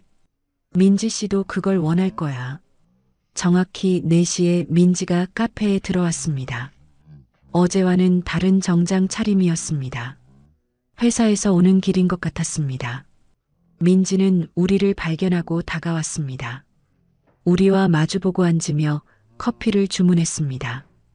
테이블 위에는 어색한 침묵이 흘렀습니다. 세 사람 모두 어떻게 말을 시작해야 할지 몰랐습니다. 수진이가 먼저 입을 열었습니다. 언니, 어제는 충격을 받아서 제대로 말하지 못했어요. 오늘은 제대로 말하고 싶어서 연락했어요. 수진이는 민지를 똑바로 바라봤습니다. 먼저 사과하고 싶어요. 언니가 겪은 일들에 대해서 비록 제가 직접 한 건 아니지만 저는 그 위에서 행복하게 자랐으니까요. 언니가 고통받는 동안 저는 아무것도 모르고 살았어요. 정말 미안해요. 민지는 커피잔을 들고 한 모금 마셨습니다. 사과는 받았어요. 근데 솔직히 말하면 당신한테 화는 안 나요. 당신은 몰랐으니까. 당신도 피해자니까. 민지는 창밖을 바라보며 말했습니다. 제가 화가 나는 건 어머니예요. 그분은 알면서도 외면했거든요. 그게 용서가 안 돼요. 민지의 목소리에는 여전히 분노가 남아 있었습니다. 25년 동안 한 번도 찾아오지 않으셨어요. 궁금하지도 않으셨나 봐요. 제가 어떻게 사는지. 수진이는 고개를 숙였습니다. 엄마는 후회하고 계세요. 평생 죄책감에 시달렸대요. 하지만 민지는 차갑게 말했습니다. 후회만으로는 부족해요. 행동이 필요했어요. 찾아와서 사과하고 보상하고 관계를 회복하려고 노력했어야죠. 근데 그분은 아무것도 안 하셨어요. 그냥 자기 안전한 세계에서 편하게 사셨죠. 민지는 수진이를 바라봤습니다. 당신도 이제 알았잖아요.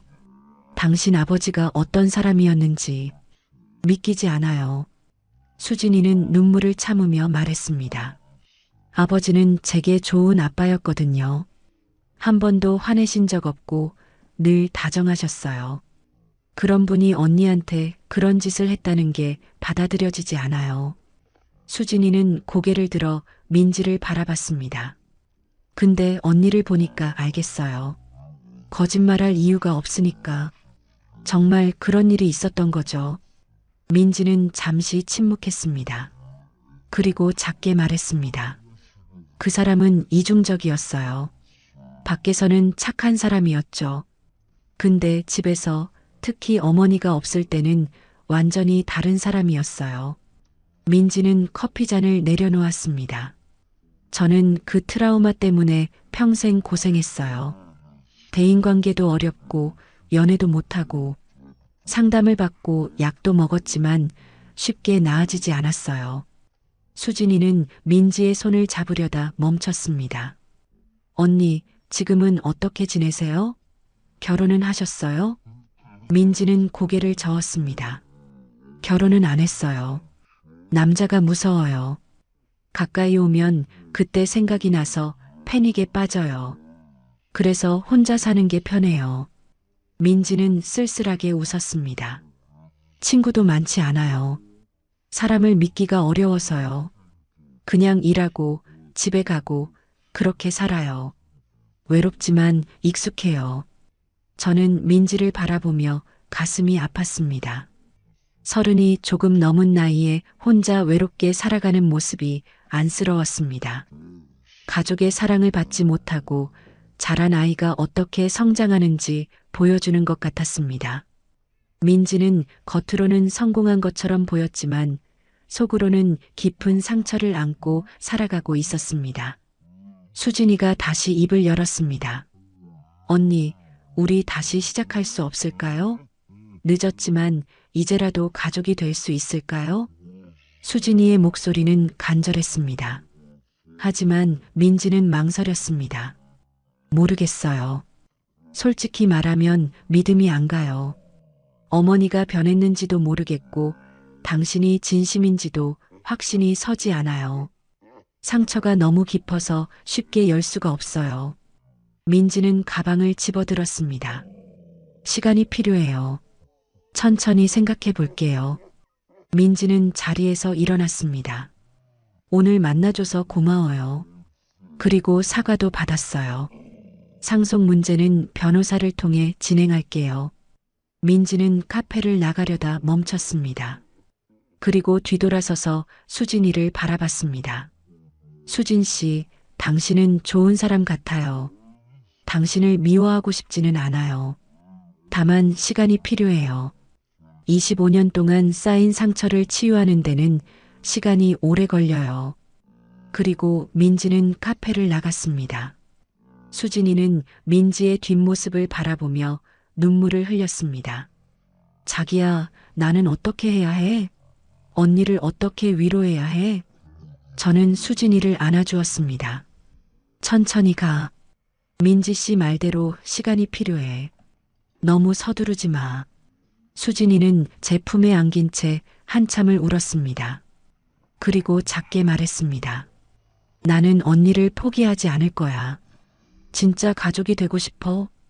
그날 저녁 수진이는 장모님께 전화를 걸었습니다. 엄마, 오늘 민지 언니 만났어. 수진이는 차분하게 말했습니다. 장모님의 놀란 목소리가 전화기 너머로 들렸습니다. 뭐라고? 민지를 만났어? 수진이는 오늘 있었던 일을 간단히 설명했습니다. 그리고 말했습니다.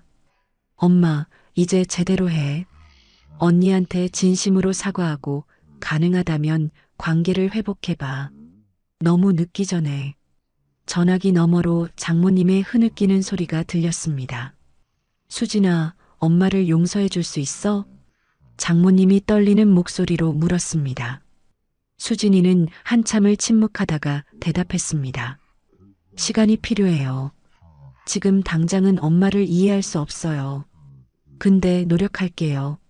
엄마도 노력해줘요. 민지 언니한테. 그리고 수진이는 전화를 끊었습니다. 창밖으로 해가 지고 있었습니다. 긴 하루가 끝나가고 있었습니다. 수진이는 창가에 서서 노을을 바라봤습니다. 자기야, 우리 가족 이제 어떻게 되는 걸까? 수진이가 물었습니다.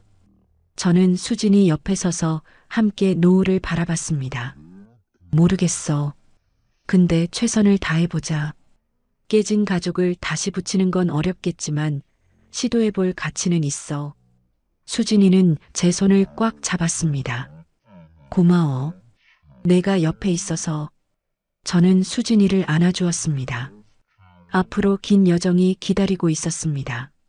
상처를 치유하고 신뢰를 회복하고 관계를 재건하는 일. 쉽지 않을 것입니다. 하지만 불가능하지도 않을 것입니다. 중요한 건 시작하는 것이고 포기하지 않는 것이었습니다. 그날 이후로 석 달이라는 시간이 흘렀습니다. 가을이 깊어지고 겨울이 찾아왔습니다. 거리의 나무들은 잎을 모두 떨구었고 사람들은 두꺼운 외투를 꺼내 입기 시작했습니다. 세상은 계절의 흐름에 따라 자연스럽게 변해갔지만 우리 가족의 변화는 그보다 훨씬 느리고 조심스럽게 진행되었습니다. 상처는 하루아침에 아물지 않았고 신뢰는 쉽게 회복되지 않았습니다. 장모님은 먼저 변화를 시작하셨습니다. 민지와의 두 번째 만남을 청하기 위해 여러 번 전화를 드렸지만 번번이 거절당했습니다. 하지만 포기하지 않으셨습니다. 대신 장모님은 편지를 쓰기 시작했습니다. 일주일에 한 번씩 민지에게 편지를 보냈습니다. 처음에는 사과의 말로 가득했지만 점차 진심 어린 고백으로 채워졌습니다. 그날의 선택이 얼마나 비겁했는지, 25년 동안 얼마나 후회하며 살았는지, 그리고 지금은 얼마나 민지를 보고 싶은지. 민지는 처음 몇 통의 편지에 답하지 않았습니다. 하지만 장모님은 계속 편지를 보냈습니다. 한 달이 지나고 두 달이 지났을 때 민지에게서 짧은 답장이 왔습니다. 편지 잘 받고 있습니다. 아직 만날 준비는 안 됐지만 어머니의 마음은 조금씩 이해하고 있습니다. 단 두 문장이었지만 장모님에게는 큰 희망이었습니다. 그날 장모님은 수진이에게 전화해서 울면서 말씀하셨습니다. 수진아, 민지가 답장을 보냈어. 완전히 날 거부하지는 않는 것 같아. 수진이도 나름대로 노력하고 있었습니다. 민지에게 먼저 연락하지는 않았지만 민지가 필요로 할 때 언제든 도울 준비를 하고 있었습니다. 그리고 상속 문제에 대해서는 적극적으로 협조했습니다. 변호사를 통해 진행되는 절차에서 수진이는 민지의 권리를 인정했고 아버지의 유산 중 민지의 몫을 제대로 나누기로 했습니다. 언니가 받아야 할 거예요. 당연한 권리니까요. 수진이는 장모님께 그렇게 말씀드렸습니다. 겨울이 깊어지던 어느 날 민지에게서 수진이에게 전화가 왔습니다. 수진 씨, 시간 되시면 커피 한 잔 할 수 있을까요? 민지의 목소리는 여전히 조심스러웠지만 이전보다는 부드러워진 것 같았습니다. 수진이는 즉시 약속을 잡았고 그 주 토요일 오후에 두 사람은 다시 만났습니다. 이번에는 저는 동행하지 않았습니다. 두 자매가 단둘이 대화할 시간이 필요하다고 생각했기 때문입니다. 카페에서 두 사람은 마주 앉았습니다.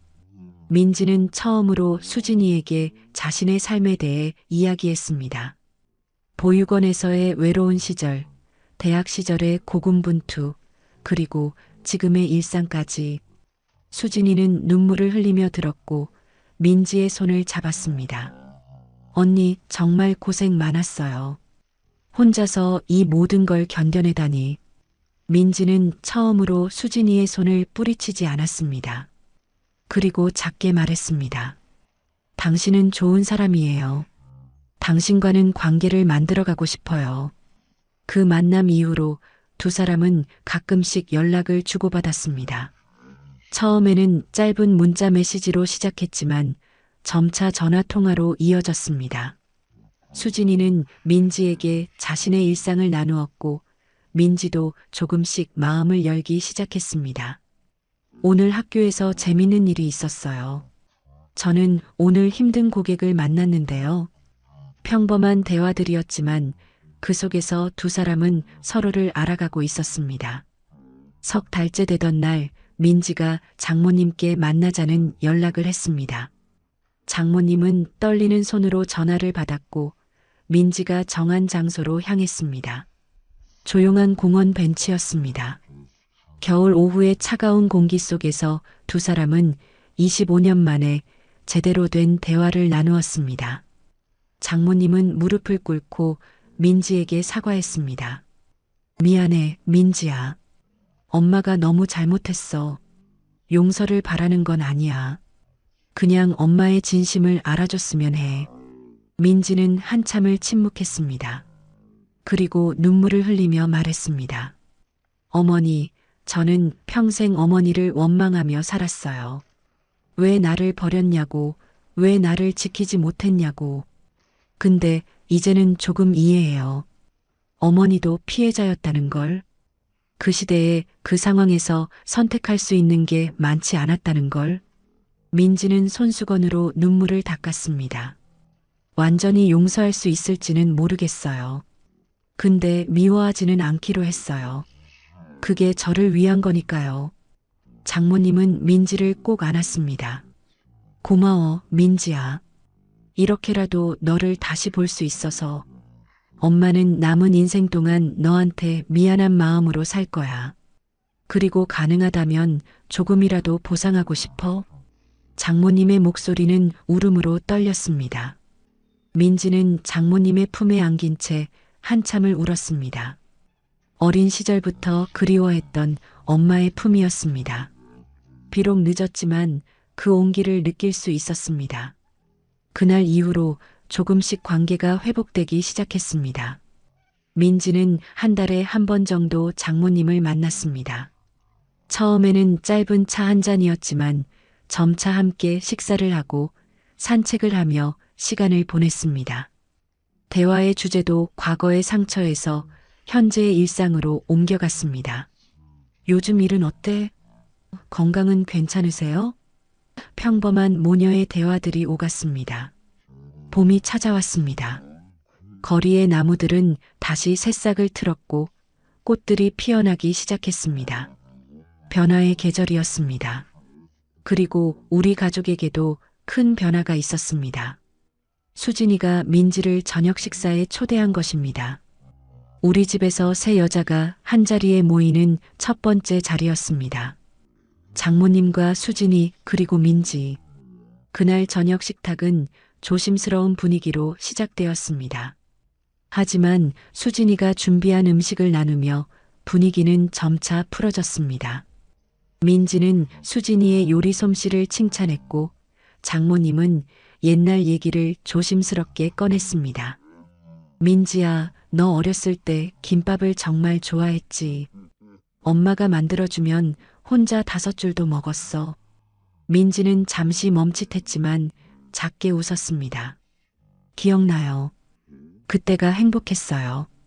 식사 후 거실에 모여 앉았을 때 민지가 가방에서 사진첩 하나를 꺼냈습니다. 이거 보여드리고 싶어요. 민지는 사진첩을 펼쳤습니다. 그 안에는 민지의 어린 시절 사진들이 있었습니다.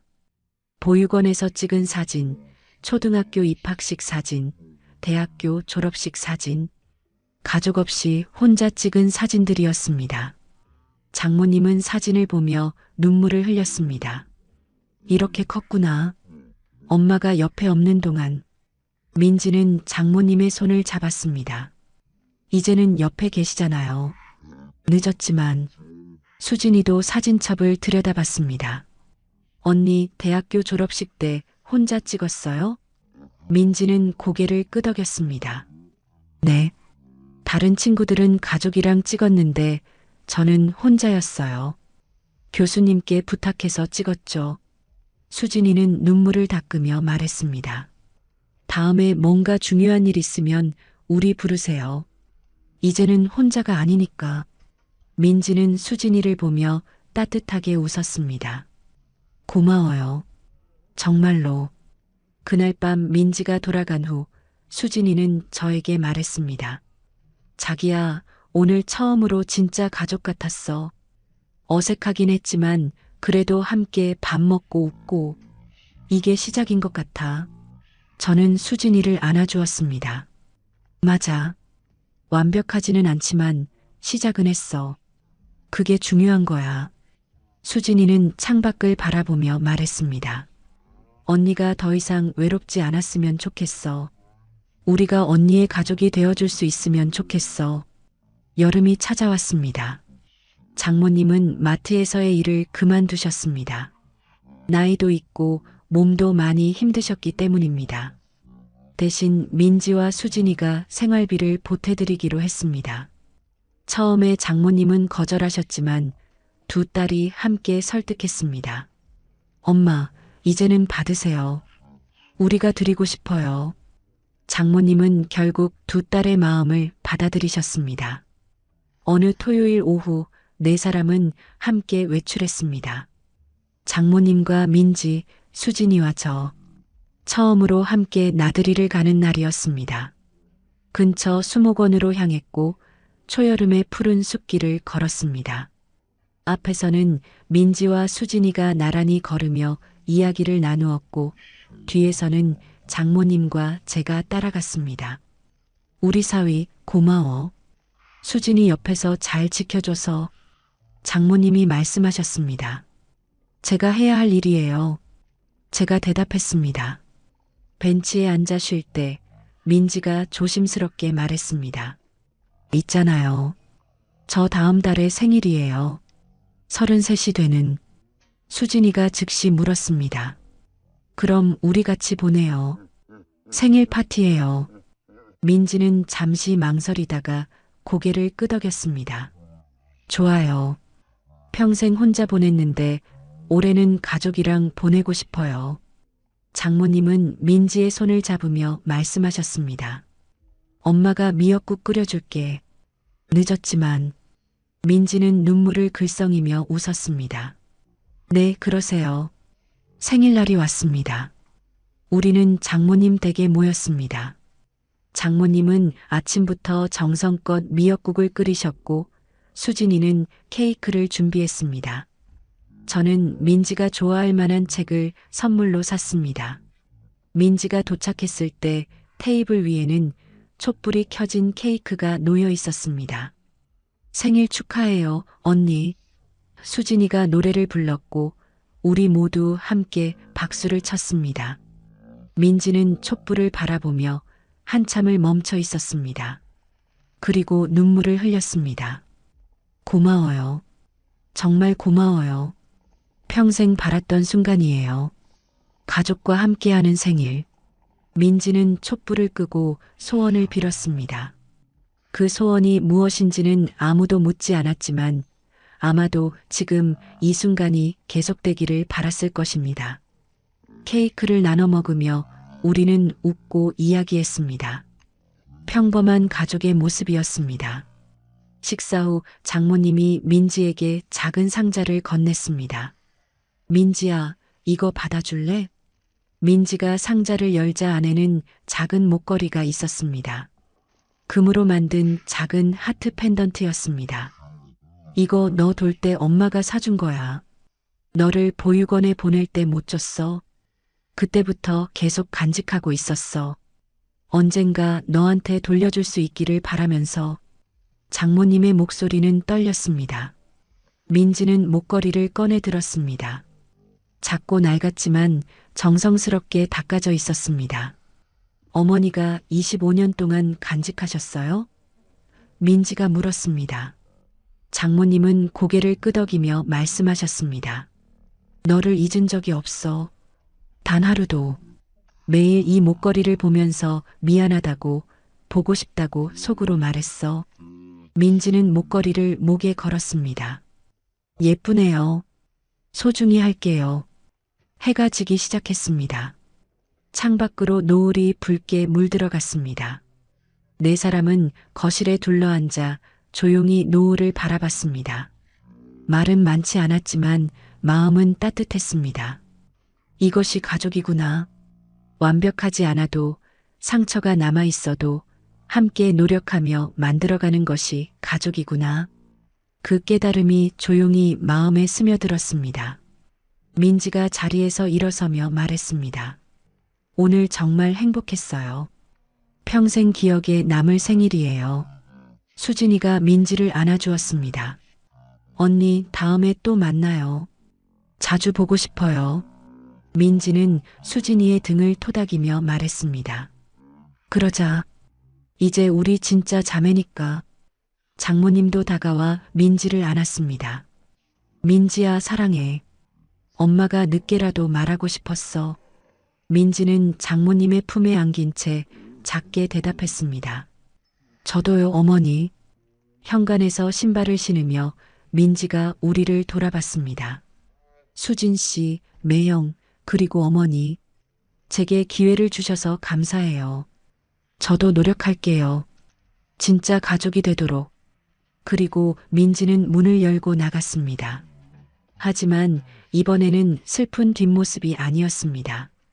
가벼운 발걸음이었고 돌아서서 손을 흔드는 모습에는 미소가 있었습니다. 문이 닫혔지만 그 문은 이제 다시 열릴 수 있는 문이었습니다. 끊어졌던 인연이 다시 이어졌고 깨진 가족이 조금씩 회복되고 있었습니다. 수진이는 창가에 서서 민지가 떠나는 모습을 바라봤습니다. 자기야, 우리 잘하고 있는 거 맞지? 제가 수진이 옆에 서서 대답했습니다. 응, 잘하고 있어. 완벽하지는 않지만 최선을 다하고 있잖아. 수진이는 제 손을 잡았습니다. 앞으로도 계속 이렇게 가자. 언니를 외롭지 않게 해주고 엄마도 용서하고 우리 모두 함께 행복하게. 저는 수진이를 안아주었습니다. 그래, 그렇게 하자. 장모님은 소파에 앉아 목걸이를 만지작거리고 계셨습니다. 민지가 차고 온 것과 똑같은 목걸이였습니다. 한 쌍이었던 것입니다. 수진아, 엄마 이제 조금 마음이 편해진 것 같아. 민지가 완전히 용서하지는 않았지만 그래도 관계를 이어가려고 하잖아. 그것만으로도 감사해. 장모님의 얼굴에는 평화가 깃들어 있었습니다. 25년 동안 짊어진 짐을 조금씩 내려놓고 계신 것 같았습니다. 계절은 다시 흘러 가을이 왔습니다. 1년이 지난 셈이었습니다. 그 1년 동안 많은 것이 변했습니다. 민지는 이제 한 달에 서너 번은 우리와 만났고 명절에도 함께 보냈습니다. 여전히 조심스러운 부분이 있었지만 이제는 서로에게 익숙해졌습니다. 농담도 주고받고 걱정도 나누고 기쁨도 함께 나누었습니다. 어느 일요일 오후 네 사람은 다시 그 공원 벤치에 앉아 있었습니다. 1년 전 장모님과 민지가 처음 화해를 시작했던 바로 그 벤치였습니다. 여기서 시작됐죠. 민지가 말했습니다. 맞아. 그때 정말 떨렸어. 장모님이 대답했습니다. 수진이는 두 사람을 바라보며 웃었습니다. 이제는 많이 편해 보여요. 둘 다. 민지도 웃으며 고개를 끄덕였습니다. 네. 이제는 만나는 게 부담스럽지 않아요. 오히려 기대돼요. 낙엽이 바람에 흩날렸습니다. 계절은 변하고 시간은 흐르고 상처는 천천히 아물어갔습니다. 완전히 사라지지는 않았지만 더 이상 피를 흘리지는 않았습니다. 그리고 그 상처 위에 새로운 추억들이 쌓이기 시작했습니다. 함께한 식사, 함께 나눈 웃음, 함께 흘린 눈물. 그 모든 것이 새로운 가족의 이야기를 만들어가고 있었습니다. 장모님이 민지와 수진이의 손을 각각 잡으셨습니다. 얘들아, 엄마는 정말 행복해. 늦었지만 너희 둘이 함께 있는 모습을 볼 수 있어서 이게 꿈만 같아. 민지는 장모님의 손을 꽉 쥐며 말했습니다. 어머니, 저도 행복해요. 이제는 혼자가 아니니까. 가족이 있다는 게 이렇게 좋은 거였네요. 수진이도 두 사람의 손을 감싸 쥐었습니다. 우리 앞으로도 계속 이렇게 지내요. 서로 의지하고 사랑하면서. 저는 그 광경을 바라보며 조용히 미소 지었습니다. 햇살이 네 사람을 비추었습니다. 따뜻하고 부드러운 가을 햇살이었습니다. 그 빛 속에서 네 사람의 모습은 평화로워 보였습니다. 과거의 상처는 여전히 존재했지만 미래를 향한 희망도 함께 있었습니다. 용서와 화해는 쉽지 않았지만 불가능하지도 않았습니다. 시간과 노력 그리고 진심이 있다면 깨진 관계도 다시 이어질 수 있었습니다. 공원을 나서며 민지가 뒤돌아봤습니다. 다음 주에는 우리 집에서 만날래요? 제가 요리해 볼게요. 수진이가 놀라며 물었습니다. 언니가 요리해요? 뭐 만들 건데요? 민지는 장난스럽게 웃으며 대답했습니다. 비밀이에요. 와서 확인해 보세요. 그 모습에 모두가 웃었습니다. 자연스럽고 편안한 웃음이었습니다. 가족의 웃음이었습니다. 그렇게 우리의 이야기는 계속되었습니다. 완벽한 결말은 아니었습니다. 여전히 해결되지 않은 부분도 있었고 가끔 과거의 기억이 떠올라 힘들 때도 있었습니다. 하지만 중요한 건 우리가 포기하지 않았다는 것, 서로를 향해 한 걸음씩 나아갔다는 것이었습니다. 상처받은 가족이 다시 하나가 되어가는 과정. 그것이 우리의 이야기였습니다. 저녁 노을이 하늘을 물들이는 시간이었습니다. 네 사람은 각자의 집으로 돌아갔습니다. 하지만 이제는 진짜 헤어짐이 아니었습니다. 다시 만날 날을 기약하며 떠나는 것이었습니다. 내일도 모레도 앞으로도 계속 이어질 관계였습니다. 그것만으로도 충분했습니다. 그것이 바로 가족이라는 이름의 의미였습니다. 여러분, 오늘 이야기가 여기까지입니다. 긴 이야기를 끝까지 들어주셔서 진심으로 감사드립니다. 오늘의 이야기는 한 가족의 아픈 과거와 그것을 극복해가는 과정에 대한 이야기였습니다. 때로는 우리가 가장 가까운 사람들에게조차 숨겨진 비밀이 있을 수 있습니다.